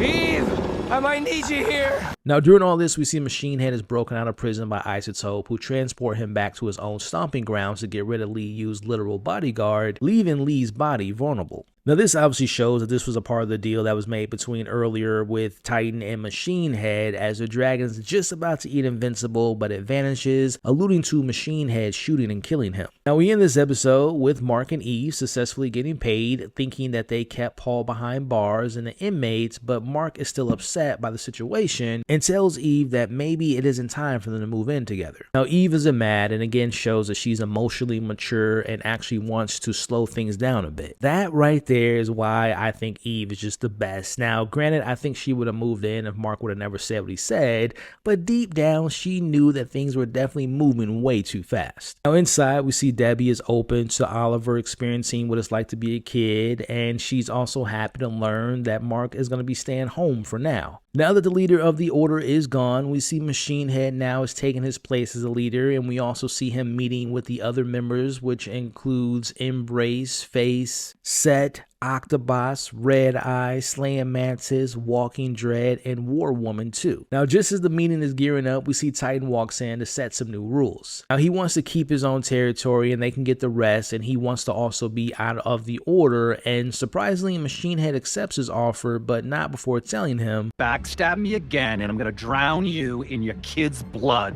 while I tear off your wife's skin and eat her heart. And I don't even eat meat, so that's saying a lot. Comprende?" Now, I definitely want to see more of the Order and also seeing more of these members. And Machine Head to me is just a fun character, and it'll be interesting to see him in charge of the secret group and what it means for Mark and Invincible moving forward. Now, back at the Guardians headquarters, we see Kate sees the message left behind by her brother, who's now out of prison, and it's a message from their childhood. Now, I'm curious to find out if he'll return to the Order or if he'll be on a run, but I believe this message could allude to a couple things. I can see Paul maybe going to kill their father because he blames him for allowing the government to take them. Or I could see Paul going to kill the leaders and the man who trained them as kids and the other government officials that tested on them and raised them to be killers. Either way, I definitely want to see more of this plot, which, speaking of seeing more of, we cut to this week's post-credit scene, which shows us Lee Yu's bodyguard putting him to rest, but it looks like his time on Earth isn't over as he unleashes the Soul Dragon into Lee and he opens his eyes and he's now resurrected.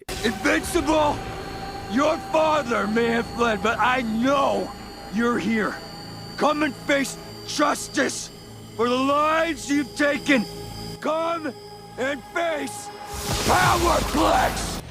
Yeah, bitch! Man, this week's episode was an absolute banger because we finally got introduced to Powerplex. We got Rex and Ray ending before they even got things started. We got Rudy helping Amanda with her situation. And this week's post-credit scene sets up an oncoming war. Now look, last week it seemed like a lot of you all were disappointed by episode 5, but I think it's safe to assume that this won't be the case for this week's episode. We've got a lot to discuss in this breakdown and review of Season 3, Episode 6 of Invincible. Spoilers ahead. We open this episode with a flashback as we meet Scott Duvall, who is voiced by the incredible Aaron Paul, as he's here to visit his sister Jessica in Chicago to celebrate his niece Gretchen's 10th birthday. As we get to see them together for one last time, moments before his life is about to change forever. Now we see that he has superpowers that give him the ability to absorb an energy, and as of right now his powers are quite limited, but his niece still loves them. Now it's just a regular day spending time with his family, and he just returns from getting coffee, and as he enters the elevator to return to them, in a blink of an eye, we get the catastrophic events between Omni-Man and Invincible tearing up this city, including his sister and his niece. Now, from his point of view, all he's able to put together is that Invincible was there and seemed to be the one responsible for killing his family, which left him completely broken and devastated and put him on his path of vengeance. Now, I know a lot of people weren't fans of Zack Snyder's BVS, and to each their own. I really enjoy that film, especially his uncut version of that movie, but either way, the opening of that film where Bruce watches Zod versus Superman and he sees his building get destroyed and loses his close friend, this reminded me a lot of that opening scene, as well as seeing the anger that came from that event and how that led Batman to wanting to fight and get his revenge on Superman,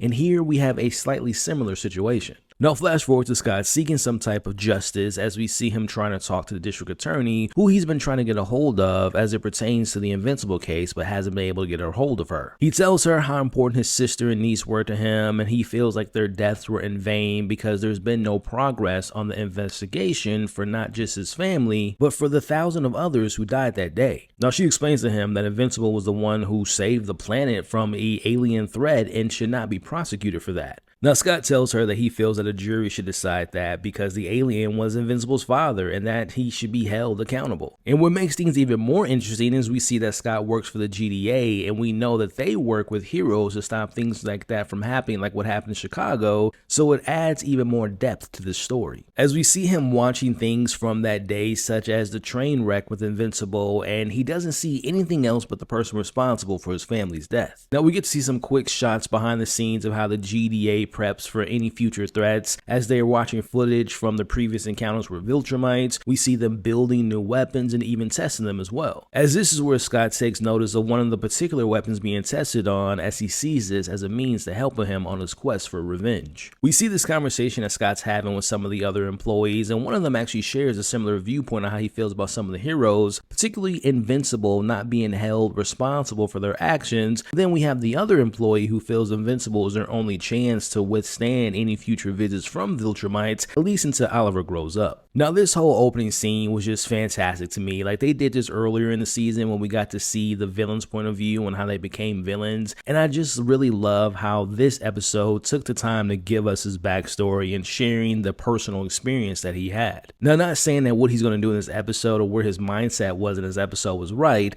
but I understood where his frustration and pain came from, all within the span of this incredible 5 to 6 minute opening sequence. Now, speaking of Oliver, we see Elephant terrorizing civilians for eating meat as Oliver punches him onto a car without clearing the area, as we see that this is a part of him training with Invincible and Eve. Now, Oliver takes advice from Eve on how to deal with the elephant, who quickly realizes that he's basically Oliver's test dummy, and he makes easy work of him really quickly. Now, after the training, Oliver and Mark talk about how their father would have him training against lesser villains like Elephant, as the conversation gets a little bit real, as he asks him if there's ever going to be a time where people will forgive their father after what he did. Again, I just really appreciate the fact that the story hasn't abandoned showing the aftermath and the consequences to what Nolan did back in season 1, and how it still and will most likely continue to affect both Mark, Debbie, Oliver, which by the way, he truly hasn't gotten a chance of spending time with his family together, including with his father, Nolan. Which to that point, Oliver brings up and explains because of his Thraxan genes that he has a very incredible memory and he remembers everything from him being a baby. He remembers the love that his mother had for Nolan and brings up that there must have been something inside of Nolan for his mother to love him so much like she did. As Mark goes into the two sides of Nolan, one being the loving father that they knew, but the other side of him being the Viltrumite who was abiding by his duties. As Oliver questions which was the real dad. Now we catch up with Scott, who's suited up and practicing what he's going to say to Invincible in front of his wife, whose name is Becky. He believes he's finally ready, as he has been preparing for this moment and has been mapping out various Invincible sightings over the months. Now we see that Scott has stolen what is called the biotherm disc from the GDA lab, and they will allow him to level up and hurt Invincible. Now these experimental biotherm discs help him absorb kinetic energy, as Becky puts the disc in him and hit him with a hammer to show how the absorption energy actually works. Now we see that he has a baby boy by the name of Jack, and you really get a sense and understanding that his plans aren't rooted in generic villainous tendencies, but instead he sees this as getting revenge for the people he loved who were killed by a person who hasn't been held to any kind of punishment. Now from one family to another, we cut to family time with the Graysons, with Eve and new boyfriend Paul in attendance. Now everyone seems to be enjoying each other's company, everything's going well, as we see Paul continues to try to fit in with the super family, as he shares a story about his experience as a realtor when following up a story from Mark and Eve about defending the prison from supervillains. Now we see Paul is embarrassed by using his real life story and comparing it to Eve and Mark and being superheroes, and he's embarrassed by the whole situation. But we see him talking to Debbie and he's struggling to fit in with the family still,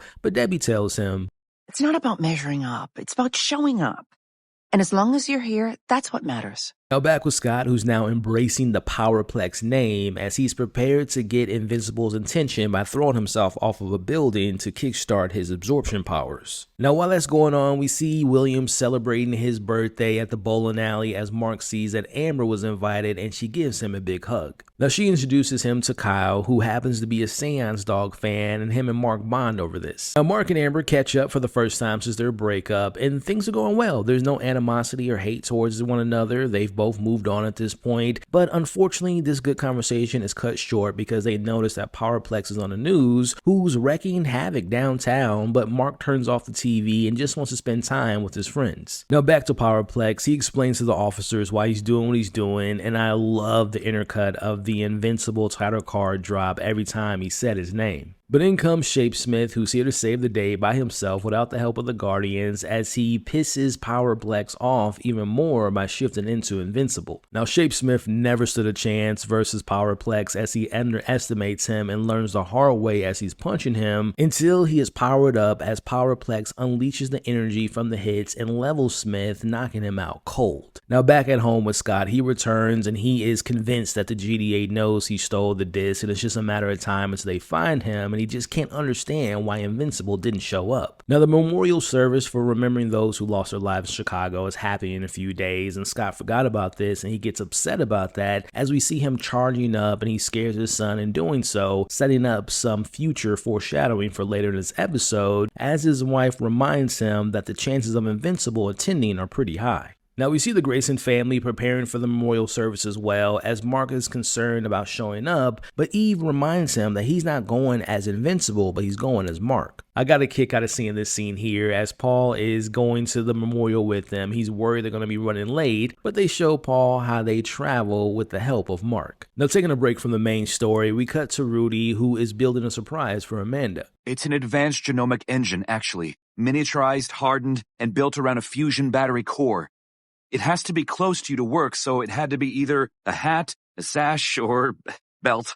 Now this belt basically fools her curse and grants her with the ability to not lose time by turning her younger every time she transforms, as we see it actually works, and she is just beyond thankful. Meanwhile, we see Ray tells Rex that she's going to be quitting being a superhero. She explains to him why she wants Rex to join her in quitting and being superheroes and consistently risking their lives and missing out on the life that they deserve. Now, unfortunately, Rex only knows one thing of being a hero since birth and tells her that he's not going to be leaving with her, but she is still going to be leaving as we see them kiss. Now, I mentioned this before that I have enjoyed seeing the story and the relationship develop between Rex and Ray versus what we got last season with Amanda and Rudy, so I wasn't necessarily happy to see her leaving. Now, it's going to be interesting to see what happens to Ray and if there's going to be some type of event, aka a war that's coming that might bring her back out of retirement, or it's going to be interesting to see if Rex eventually joins her. Now, as the memorial service begins, we see that Powerplex arrives and he reads off the victim's name as Mark, Eve, Oliver, Debbie, and Paul step away to safety. Now, Eve steps in and wants to stop him and wants Mark to not be involved and to provoke him even more. Now, Eve quickly understands his power skill and tries to avoid hitting him and uses her powers to create these force field shields to do so. Now, as Eve is able to contain him, in comes the Guardians, Immortal, Shapeshift, and Darkwing, as Eve lets them handle taking Powerplex into custody. Now, personally, I did wish the fight would have lasted a little bit longer between Eve and Powerplex, and also I would have liked to saw the Guardians in action too, but I know that Powerplex isn't here to fight anyone else other than Mark, but I just selfishly want to get a little bit more action in that scene. Now in custody, we see Scott in the back of the truck, and as they're driving to the GDA to the Pentagon, truck hits a bump on the road, and Scott is able to put two and two together and starts banging himself against the wall, and he collects the energy from that and he makes his escape. Now back at the memorial service, we see Mark and Eve share a moment of acknowledging those who were lost and how they've been sheltered from this side of being a superhero by Cecil. Now Scott has returned home, and at this point he's ready to throw in a towel, but Becky has an idea, one that they will come to regret a little bit later. Meanwhile, Donald shares Scott's file with Invincible without Cecil's knowledge. Invincible wants to meet Scott in person and talk to him, but he learns that he escaped and he sees the message that Scott and his wife Becky have set up. Now Invincible arrives and tries to apologize and mentions Jessica and Gretchen, and it seemed like it was working for a little bit, but unfortunately Scott's rage comes back and he remembers what he's here for, to fight and kill Invincible, as Powerplex uses his powers against Invincible, who's trying to avoid fighting back, but he sees that Scott's gonna hurt who he believes are civilians in danger as we see Invincible kicks him. Now, Invincible tries freeing Jack and Becky, but she spits in his face, which throws off Invincible, which gives the opportunity for Powerplex to grab Invincible by the head, and he unleashes a huge power surge. But unfortunately, in doing this, he notices ashes from behind him, and he realizes that he killed both his wife and his son. I'm not gonna lie, I thought this moment was incredibly effective and very emotional as we see Powerplex sees what he did and he cries, but he stops crying. He focuses all his energy and his anger towards Invincible. Invincible pushes through the energy and grabs his hands, and instead of hurting him and fighting back and physically maybe even killing him, he embraces Scott by hugging him, which causes another surge, but Scott's drained all of his energy at this point and leads to him tapping out, and we see that Invincible has stopped him.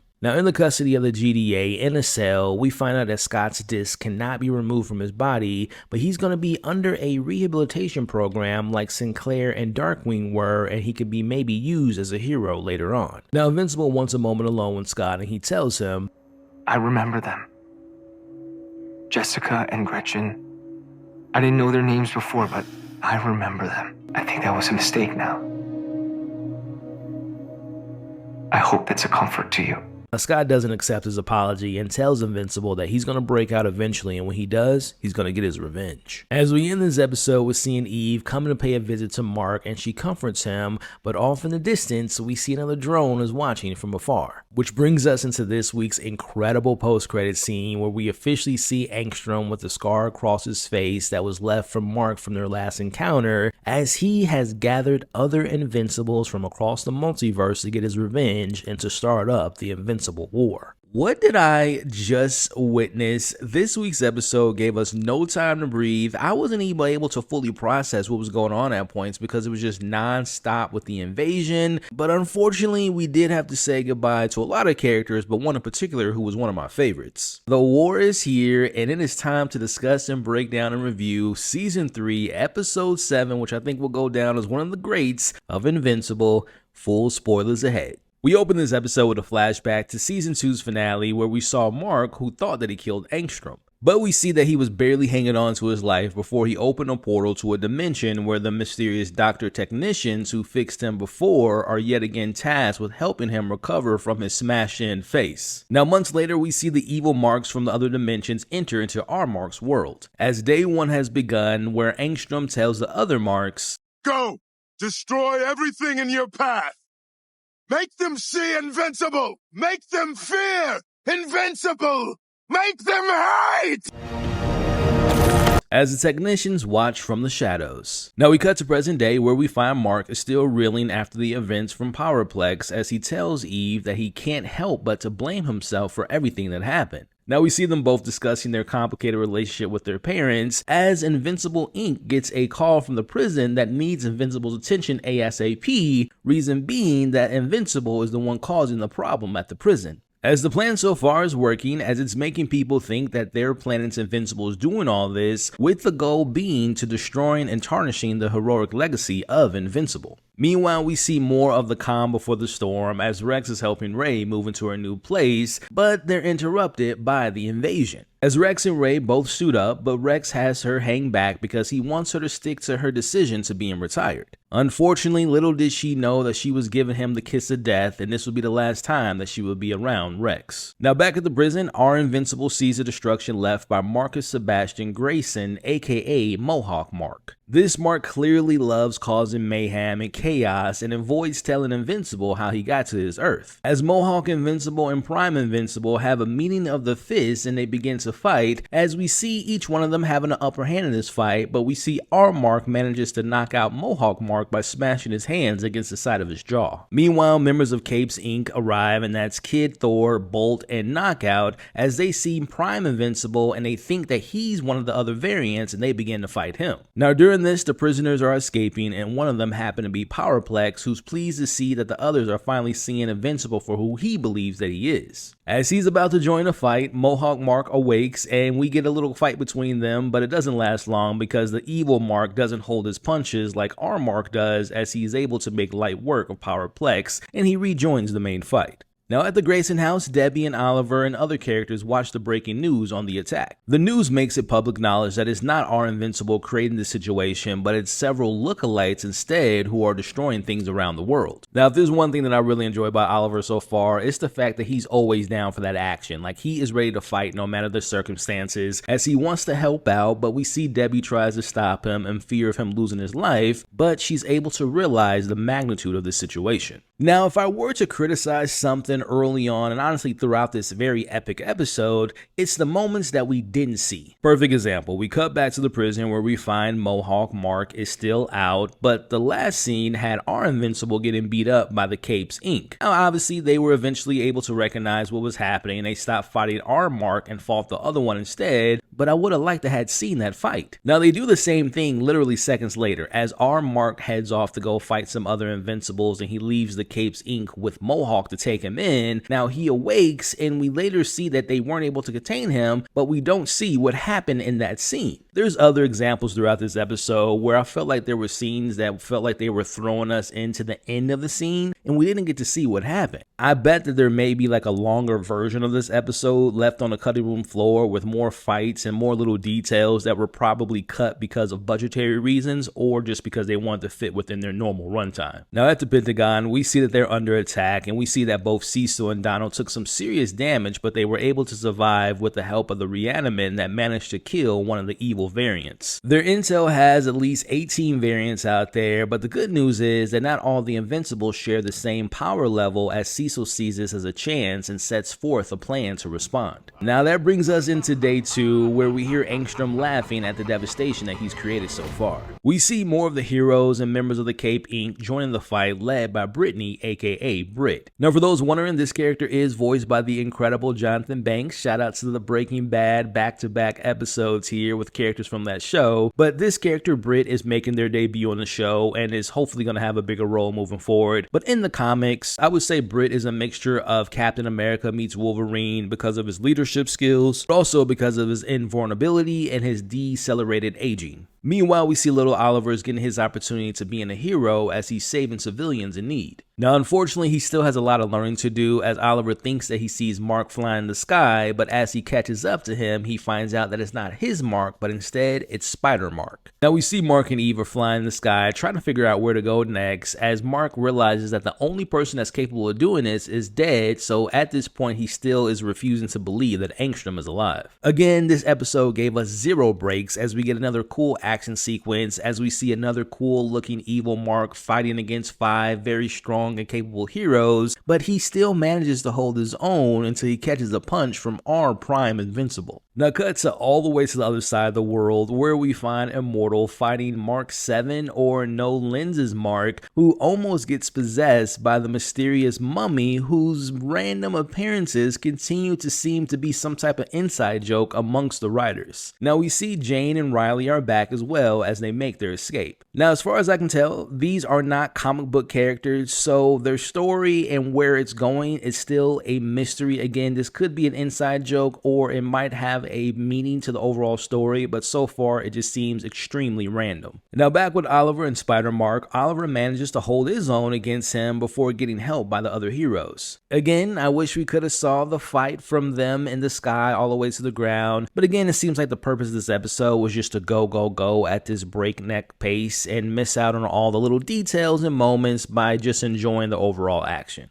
Which, speaking of, we get more dope action as we get a quick cuts between seeing Sinister Mark fighting in the alley. Now his story in the comics might be the darkest of the Marks, considering that he killed both of his parents. Now I believe that we actually met this version of Sinister Mark back in season 2 when he killed Angstrom's son. Again, we get these quick cuts of fights across the world, but we're brought back to the main fight where we see Eve and R Mark versus Drifter Mark as Omni Mark, another Mark who murdered their dad, appears and joins in on the fight. Again, I can't say this enough, but I love Eve. She's my favorite character. I love her power skills as we see her helping Invincible, who's getting jumped at this point, by making this huge block, and she slams both the variants into a building. Now, R Mark encourages Eve to leave, but she refuses as R Invincible continues this 2v1, but unfortunately Omni Mark branches off and snaps Eve's leg and knocks her unconscious. Now what, Mark? You can't save her and fight us both.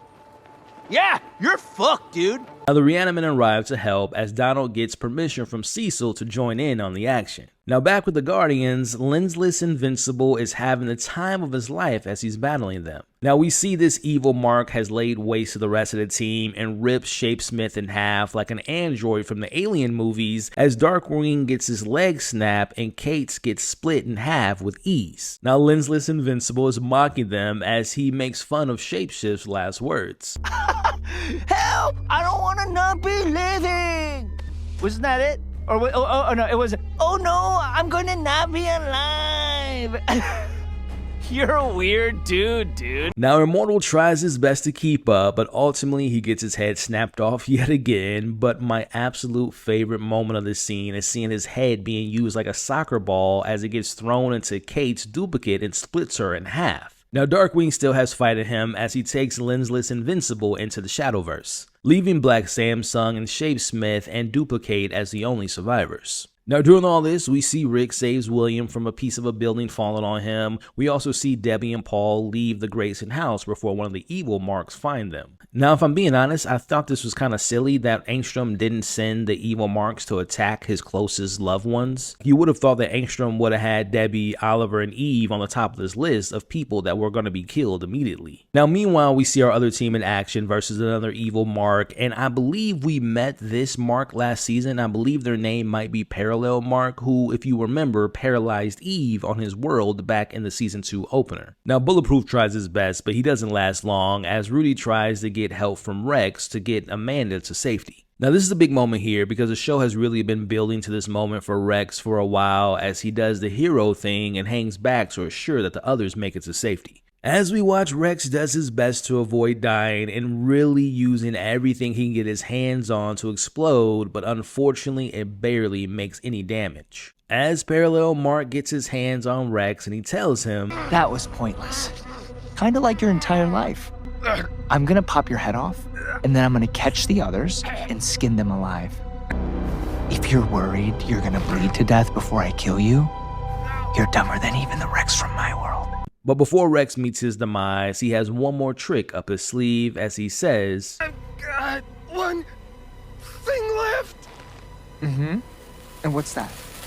My entire goddamn skeleton, dickhead. Man, R.I.P. to Rex. Before moving on, I'll be honest, it took me a while to actually like Rex based on his personality in season 1 and how he treated others, including Eve. But after season 2 and him fighting and surviving the Lizard Lead fight and watching his arc over that time has completely changed my opinion on the character. You know, I'll be honest, I never really got too emotional after deaths in this show. There's really been no character that I really cared that much for to get me emotional. But look, man, I almost shed a tear with Rex's death in this scene because, again, I really come to like this character, and it was like a good heroic moment for him to die in the manner that he did. So again, R.I.P. to Rex. Now, after the death of Rex, we get a moment to finally catch our breath as we see the aftermath of the damage and we see the fallen heroes who have died, as well as some of the evil Marks as well. Now cut to Mark at the GDA facilities with Eve. Mark refuses to leave Eve's side even though he knows that his mom and Oliver are still out there. I'm kind of torn on Mark's decision to stay with Eve because they just started dating, and him choosing Eve over the protection of his actual family just felt kind of unearned. It is now day 3 and we see the destruction in the eyes of the remaining evil Mark marks across the world as Angstrom says that phase 1 is complete and it is time to meet up for the next phase with the others. Now in this scene we find out that not all the variants had the same agenda. One of them mentioned that they want to see Debbie and take her back with them to their planet. One of them actually mentions missing William and want to see William again. Again, it just shows that they weren't all on the same page. But here we see Mohawk Mark and Sinister Mark and some of the others only want what they were promised, and that's death and destruction, but also they were promised to rule other dimensions. Now the evil marks come to a decision that they no longer want to work from Angstrom, which again, another criticism, I feel like that was kind of rushed and wasn't earned, but they threaten him, but they don't get to him fast enough before he sends them to the wasteland.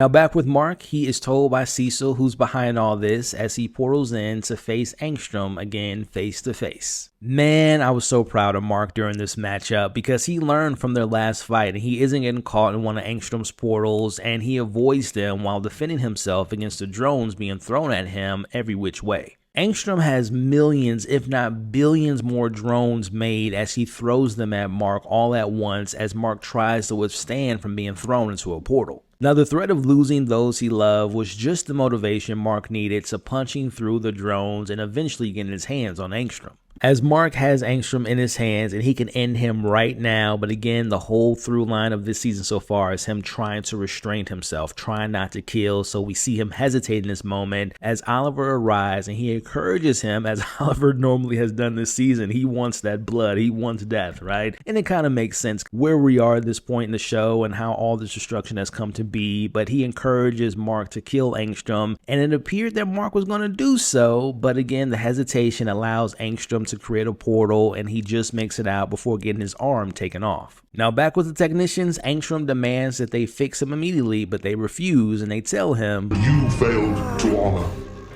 You do not get a second chance. You work for us now. Accept that and we will tend to your wounds. Refuse, and your remains will gift us endless fascination."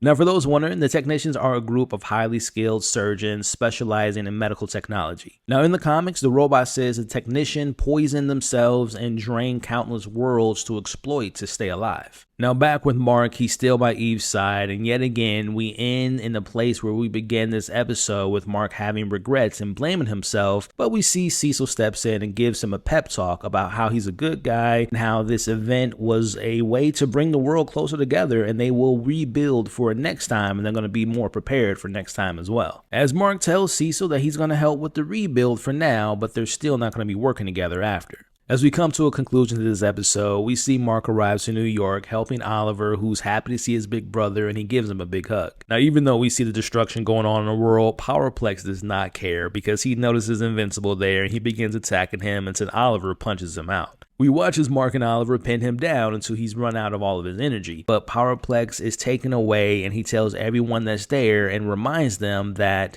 he caused this! Every dead body you find is a person he killed.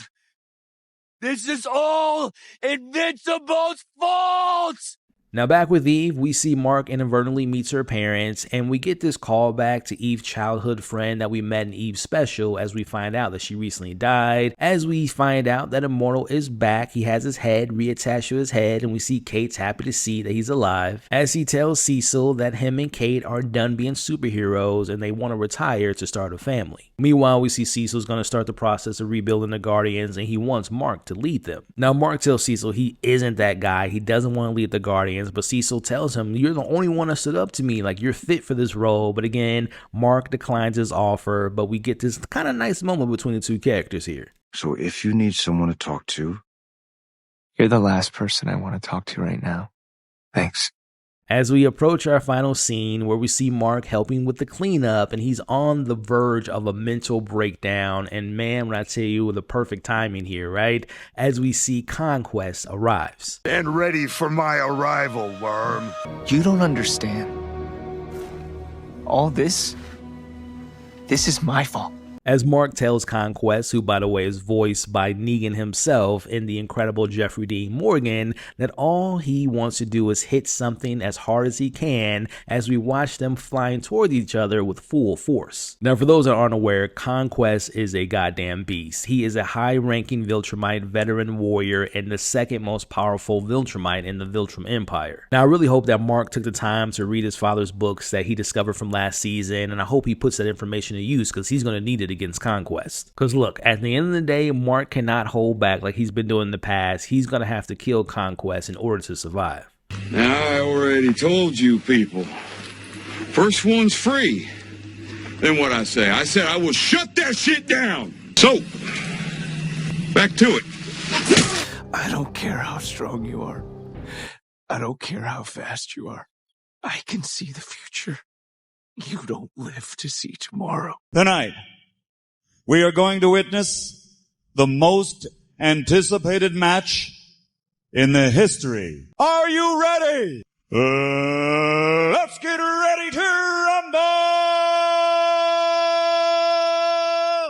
Look, we starting this video swinging like Conquest and coming out with a hot take. I believe after having watched this episode multiple times at this point, I'm pre-recording this a few days before it releases on Amazon Prime, which by the way, shout out to Prime for giving me early access to the episode. But I believe this is far and beyond the most brutal, intense, emotional, epic, badass, and more importantly, the best episode of Invincible so far. There, I said it, and that's the end of the video. Look, I'm kidding about that last part, but everything else I'm saying is how I truly feel at this moment. It is Negan versus Glenn round 2 in another universe playing different characters, but we are here as it is time to discuss and break down and review the Season 3 finale, Episode 8 of Invincible. Spoilers ahead. We open immediately after the final moments of Episode 8 as Invincible and Conquest clash and create a massive aftershock from the impact of the two Viltrumites, causing even more damage to the city that just witnessed an invasion. Now Conquest immediately gets the upper hand by overpowering Invincible, who's still holding back by fighting like his life isn't on the line, but that will eventually change later on. Now Conquest tells Invincible how Nissa normally handles these situations, which we saw last season, but he's not her. Instead, he tells Invincible the truth. He wants Invincible to resist. Look, he's not here to save Mark or spread the great gospel of the Viltrum Empire.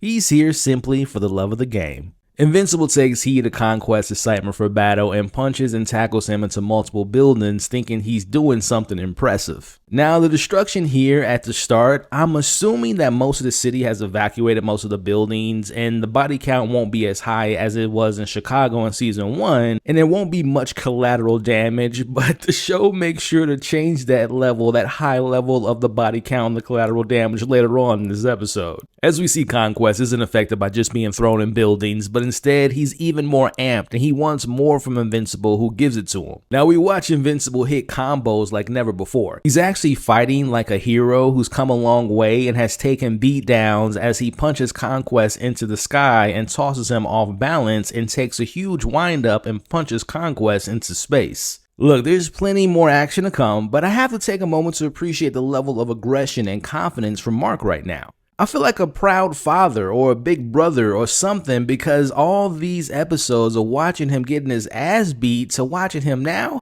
I could actually shed a tear in this moment. But there is still plenty of time, unfortunately, for Mark to see what a real ass whooping looks like. Now in space, we see Conquest is bleeding, but he has this very sadistic smile on his face as if he just wasn't thrown into buildings and punched into space. This man does one of the most disrespectful things I've seen in a fight to the death, as he blows a bubble of blood out from his mouth and makes a little cute heart for Mark as a sign of expressing his love for this moment of pain that he is about to deliver to him. It was at this moment that he knew. Now Conquest tackles Invincible back into Earth's atmosphere as Invincible managed to break free, and he's feeling himself still and even questions if Conquest believes that this fight will go his way, as Conquest tells Mark, "Still sure this is gonna go your way?" Damn near certain. This punch literally sends Invincible back to Earth and has Mark reconsidering his whole saving the planet career as we cut to Debbie, Paul, and Oliver watching it all unfold on television. Look, I said this before and I mean this. If there's one thing I learned about Oliver this season, it's just that boy is ready for that action. Like, he's always down to fight no matter the circumstances, as he wants to help his big brother. But we see Debbie initially goes to stop him, but instead she tells him to keep his distance, don't let Conquest grab him, and if things get too dangerous, he has to leave the scene. Now, admittedly, Debbie's story this season wasn't as impactful. She didn't have as much to do as she did in the previous seasons, but I really do appreciate the show not having her be so against Oliver being his own person, because let's face it, he's from a different planet, born under different circumstances, and she realizes that Oliver has to literally and unfortunately grow up much faster than Mark did. But I do like that there's still nuance to Debbie wanting to be a mother and wanting both her sons to be safe. Now, as Invincible slowly gets up, I love how they didn't rush past the gravity of the situation and really showed just how hard he was hit by showing him coughing up blood. And this shot of Conquest flying from the sky and feeling the impact was just perfectly captured. Not only was that shot insane, but seeing the actual impact of Conquest's punch leveling the city just showed how much strength a Viltrumite truly has. As Oliver sees this and tries to fly into action and tries his best to catch up, but Conquest is just way too fast and he's just tossing Invincible around like a rag doll. Now, I'm no animation expert and I'm very aware of the complaints about the show's overall animation for a lot of people out there, and I know the show has its deadlines and there aren't as many animators on the show as it should be, especially with the budget of having Amazon behind you and especially on this scale. But neither here nor there, I thought the animation in this episode felt so much different, but in the best way possible. This felt like season 1 peak animation style for me. For example, this little detail of Mark taking a moment to gather himself truly looked like it felt so much different than anything else that we saw this season alone. And there's so many other examples throughout this episode that I personally thought looked really good for animation style. Again, you just felt the gravity of the whole situation, and the punches felt like they had actual impact on the characters. So I just want to say this now, kudos to the animation team and everyone involved in this incredible episode. Now, Invincible, now having felt some of the brute force of Conquest as he's ready to land another devastating blow, we see Invincible puts his hand out to stop and try to talk this out. Now, Conquest kindly stops for a moment and does listen to what Mark has to say, but he's just having too much damn fun beating Invincible's ass and he won't allow him to surrender as he chokeslams him into the ground.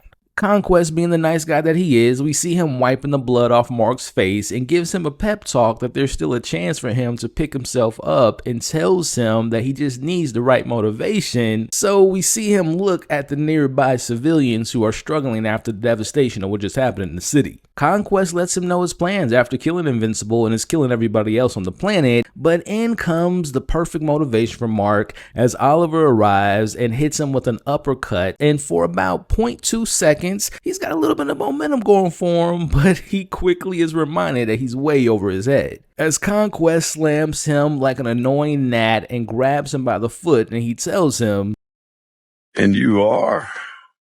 I prefer to know who I'm dismembering."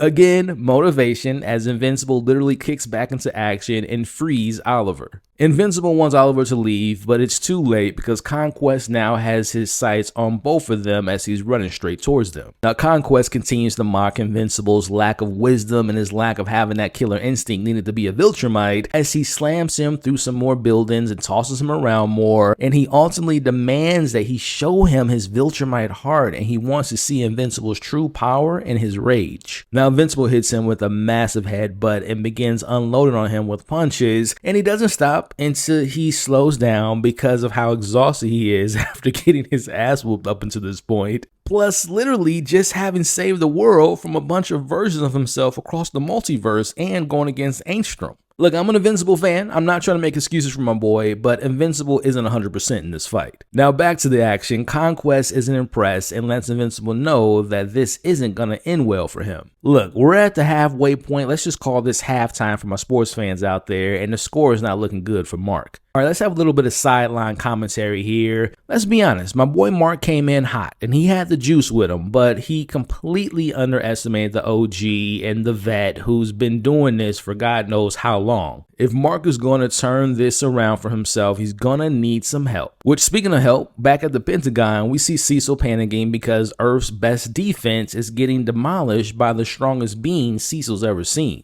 Now, to make matters worse, the new Invincible Reanimen aren't even anywhere close to being ready for combat. Now, I have to call out Cecil for a bit here. I mean, come on, Cecil, what the hell have you and your team been doing this whole time? Now, I get the previous models have been occupied this season, but why on earth weren't the prototypes even close to being ready? I'm giving no excuses to this situation because the GDA has been proven to have this limitless budget. So for me, Cecil takes an L in this moment in my book because he should have been prepared. Now, checking in with Eve, we see her parents are watching the news as Eve regains her consciousness and she awakes, and we get a better understanding of the time from the start of last week's episode till now, as she's been out for almost a week. Now, Eve sees Mark on the television, he's in trouble, and unfortunately reveals Invincible's identity in front of her parents, but that's not important right now, as she creates her own cast for her leg and lets everyone know that she's not going to sit around and watch from the sideline even though she's not 100%. Now back to the main event, Conquest lets Invincible know that he's been toying with him this whole time. He's just playing with his new toy for the first time as he questions why he was sent to conquer Earth as we watch him skateboard on Mark's chest because it's just too damn easy for him.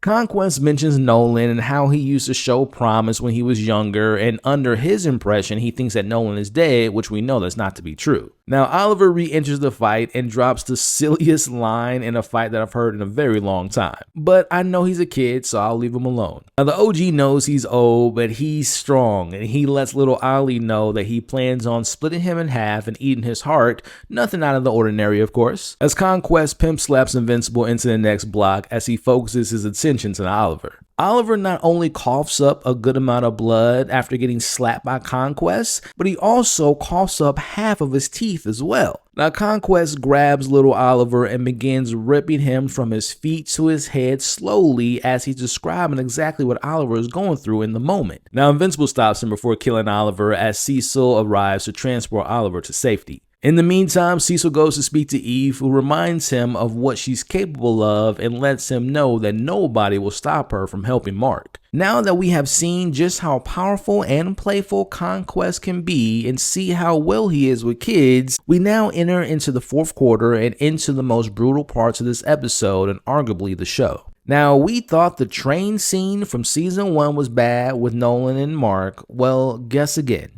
As Mark just has to be experiencing deja vu at this moment, as they're now near a beach and we see Conquest wants Mark to see what's about to happen as they fly so fast and they're flying past all these innocent people. I'm talking men, women, children, even animals, as they all get split in half by the quickness of their speed. God damn, that was brutal. Now, Invincible manages to break free and punches Conquest and thought that he was in the clear of everyone he loved being directly in harm's way, but unfortunately for him, in comes Eve. As Invincible intervenes, but he gets his leg snapped as Eve tries her best against Conquest. I've said it once and I'll say it again and I'm standing behind it. Eve is my favorite character in the show because she's just such a dope character. For those who I know that have read the comics have said that the show has given her a lot more in the show than what they've given her in the comics, and I just love the character so much. But even with that said, the show sometimes, most of the times, forget what Eve is capable of. I mean, she basically has a similar skill set to the Green Lanterns, but has even more powers in my opinion because of her ability to controlling and manipulating matter. As we watch her suit up and he tries to hit her, but she heightens the density in the air, causing him to freeze mid-air as she shows him her tricks. I can't even begin to describe the various weapons of matter she creates on him, and she honestly is holding her own for a little bit. But unfortunately, he breaks her suit down like a fraction and hits her into next year and even breaks her jaw in doing so. Now, Conquest doesn't stop there as he does the classic Viltrumite punch and punches her through her intestines. As we watch, Eve falls from the sky as she slowly dies as Invincible catches her mid-air and he tells her, I can't do this without you. I can't live without you. Please. We watch as Mark breaks down and screams and yells like never before for Cecil's help. Now during this, we see Conquest has no chill button on him as he licks the blood off his hand and has a conversation with himself. Oh, such a strong bond. Viltrumites have nothing like this. It's a weakness, really. Delicious. Really. It's not often I get to cut loose like this. Usually there are so many mission parameters, so many things not to destroy, people not to kill. But for whatever reason, and I don't really care why, I was ordered to take control of Earth by any means necessary. You did something to piss us off, and I thank you for it. This has been an immense joy. As Mark responds by telling him, I don't care how strong you are. I don't care how fast you are. I can see the future. You don't live to see tomorrow.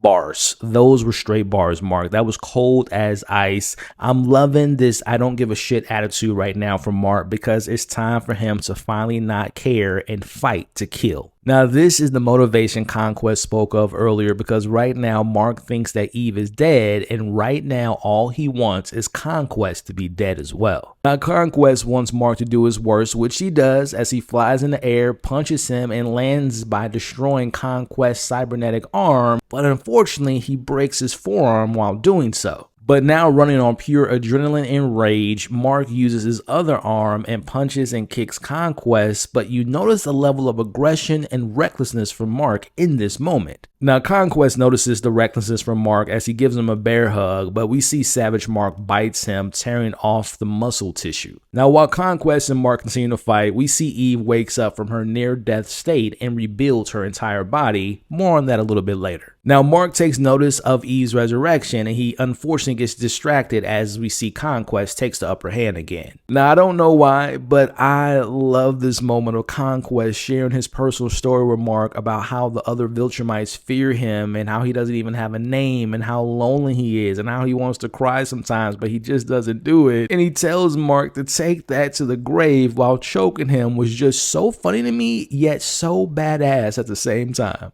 This man is literally a psychopath. Now Conquest gets hit by a very powerful energy beam from Eve and it takes off and burns half of his skin. Now after getting resurrected and unleashing the energy beam, we see Eve loses consciousness as Conquest promises to kill Eve this time around. Now after hearing this, we see Mark levels up his anger and begins to beat the hell out of Conquest, saying that he won't touch Eve ever again. Conquest tells Mark that he's got more than enough to take and kill Mark, and he catches his punch and breaks Mark's other hand. Again, amused, we see Conquest laughs at Mark's pain, but Mark tells him that it's not enough as he headbutts Conquest over and over and over again to the point where his face is completely disfigured and he looks like another version of Angstrom. I guess at this point, smashing of the face is becoming Mark's signature move. This moment was completely justified in my opinion, but speaking to the moment itself, I thought it was so important to Mark's arc, and seeing him rage out and use his true anger and the Viltrumite power and lose control even more so than he did with Angstrom in season 2, this was just such a memorable and truly gory moment. Now Mark barely has any energy left, but he still manages to check in on Eve to see if she's okay. Now they let each other know that they love each other as they both eventually lose consciousness. Now talk about terrible timing. We see the members of the Guardians of the Galaxy, Tech Jacket, we got Brit, we got Kid Thor, and other various superheroes finally arrive to the scene with Cecil. Again, Cecil, the timing is horrible, my friend. This man is collecting L's in this episode like Infinity Stones. Now, after 3 days, Mark wakes up from his coma after being patched up from having his bones broken, his skull fractured, and his leg broken as well. As Eve asks if he remembers anything from the fight, which he does, and he also remembers thinking that she died. Now this is where Eve reveals to Mark with the emotional trauma, she can use her full powers on living organic matter, overriding the mental blocks installed in her brain by the government when she was a baby, and that she was able to rebuild her entire body. And again, it just shows that she's incredibly powerful and just basically a god. Meanwhile, Cecil believes that more Viltrumites will be coming and rushes to Sinclair to finish the Invincible reanimant to be ready for the next battle. Now, Mark and Eve's reunion is briefly interrupted by Debbie and Paul entering the room. Debbie sees Mark and begins to cry and apologizes for mentioning when he was younger how she was just waiting for him to get his powers and just putting that pressure on him, and she kind of blames herself, but we see Mark tells her that she was a perfect mother. Now, Cecil checks in on Mark, and Mark immediately wants to know where Conquest's body is. As he shows him the dead body of Conquest, we see Mark tells him to burn the body,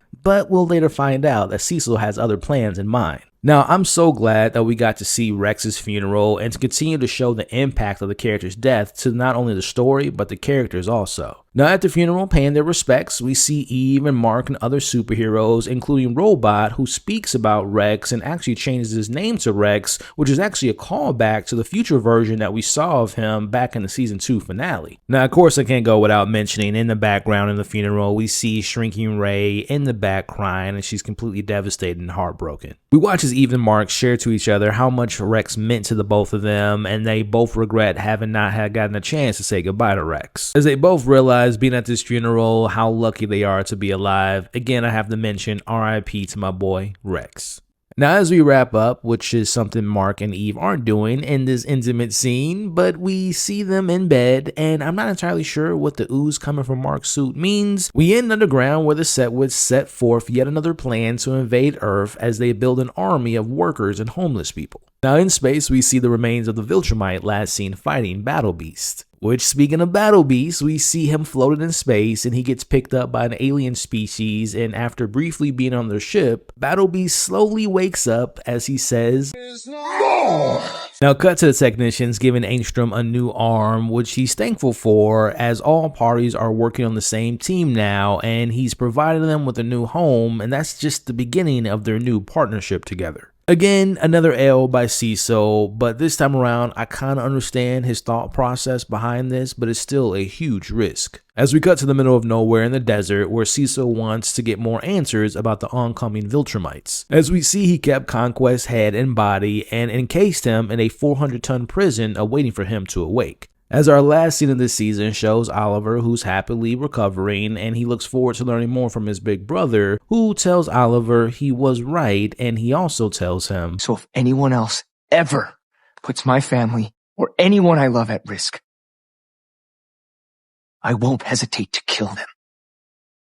Now, our post-credit scene for the episode shows the return of Damien Darkblood, who we haven't seen since season 1 after Cecil sent him back to hell. As we watch him summoning his lord, who's being voiced by Bruce Campbell, by the way, aka Ash, which makes this casting even more hilarious with it being a demon, as Darkblood has means to restore the lord to the infernal throne, as he has come across a surface dweller that he can use to help him do just that. Now, it sounds like they want to use this surface dweller's body as a vessel for the lord to reclaim his full powers and get the throne back, and I would like to believe that they're referring to Mark. Definitely another storyline to look forward to next season. Which, speaking of season, where do I even begin? Let's just start off and talk about my overall thoughts of this finale. Which, to me, this was the best finale, just a hair above season 1, and I also love season 2 finale, but this one just literally hit different. For me, it's the buildup of seeing Mark this whole season and knowing he didn't want to kill, and him seeing what the decision can cause and not doing so, and just felt more impactful than the other ones, for me at least. I thought the overall production of this episode, from the score, the cinematography, the animation, the voice performances, were all incredible. Jokes aside about the whole Negan versus Glenn thing, but Steven Yeun is just so perfect as Mark, and he gave such an incredible performance going through the entire range of emotions. Now, to speak to the whole Jeffrey Dean Morgan of it all, playing Conquest, I saw the comments in my video last week, as well as just online in general, how people took his few couple lines at the end of the episode and said that they didn't feel like he fit in the role, but I'm just going to speak for myself. Yes, did it sound like Negan at points? 100%. But as the episode went along and we got more range and we saw more lines from him and him mocking Mark and sharing his everyday pain and everything that he said in this episode, I felt by the end of the episode that he knocked it out of the park. I thought he did a great job in voicing the character, and it was just such a great character in general, and I seriously can't wait to see what the character does next, and I'm really excited for their next big fight. I honestly don't have any complaints about this episode, and I'm going to go on record and claim that this is my personal favorite episode of the entire series so far. Now, for the season overall, I've covered each episode and I share my individual thoughts on each episode in those videos, but I think this was a really strong season. Now, I'll admit it started off a little slow for me. There were some weak parts in the middle of the season, but I still enjoyed the character arcs, the overall theme of the story, the characters, and the last 2 episodes alone were peak Invincible. Now, of course, I have my little nitpicks and some character arcs that I feel like weren't really fleshed out as much as I wanted to, and I talked about those again throughout the season, but I do wish we would have gotten maybe one more scene to see where Nolan and Alan were, but I'm assuming we're going to probably kick season 4 off seeing where they are. So I would say season 3 and season 1 are super close, but I'm going to give my ranking, and I'm going to go ahead and say, coming off this finale, my ranking right now is season 3, 1, and 2. So there you have it. This will end my recap and breakdown of episode 8 of season 3 of Invincible, an episode that did not disappoint and showed when the show is clicking on all cylinders is truly a great experience to watch. Now, for those that watch all 8 breakdowns this season, I really appreciate you all. For those that have been watching my breakdowns from the beginning of the show, I thank you all as well. And for those watching this video for the first time, I hope you had a fun time as well. Now, if you all want to check out my reactions to the highlight of this incredible episode, they will be available to watch on the channel now under my Invincible playlist. So now it is your turn to share your thoughts in the comments below. Share your thoughts about this finale, favorite moments, least favorite moments, your overall thoughts of the finale in general, overall thoughts about the season, and how would you rank the 3 seasons of Invincible so far? Let me know in the comments below. Now, if you all enjoyed this video, do me a favor, hit that like button. Let's try to get this video to over 1,000 likes. Also, hit the share button. Share this video to anyone and everyone you know that loves talking about this show. And if this is your first time here, welcome to the community. Consider sticking around by subscribing to the channel today. And if you all want to take the support even further, consider joining the channel memberships, which can be found in the description of this video. Again, I appreciate all the support. You all are awesome. Stay safe, and I'll catch you all on the next video.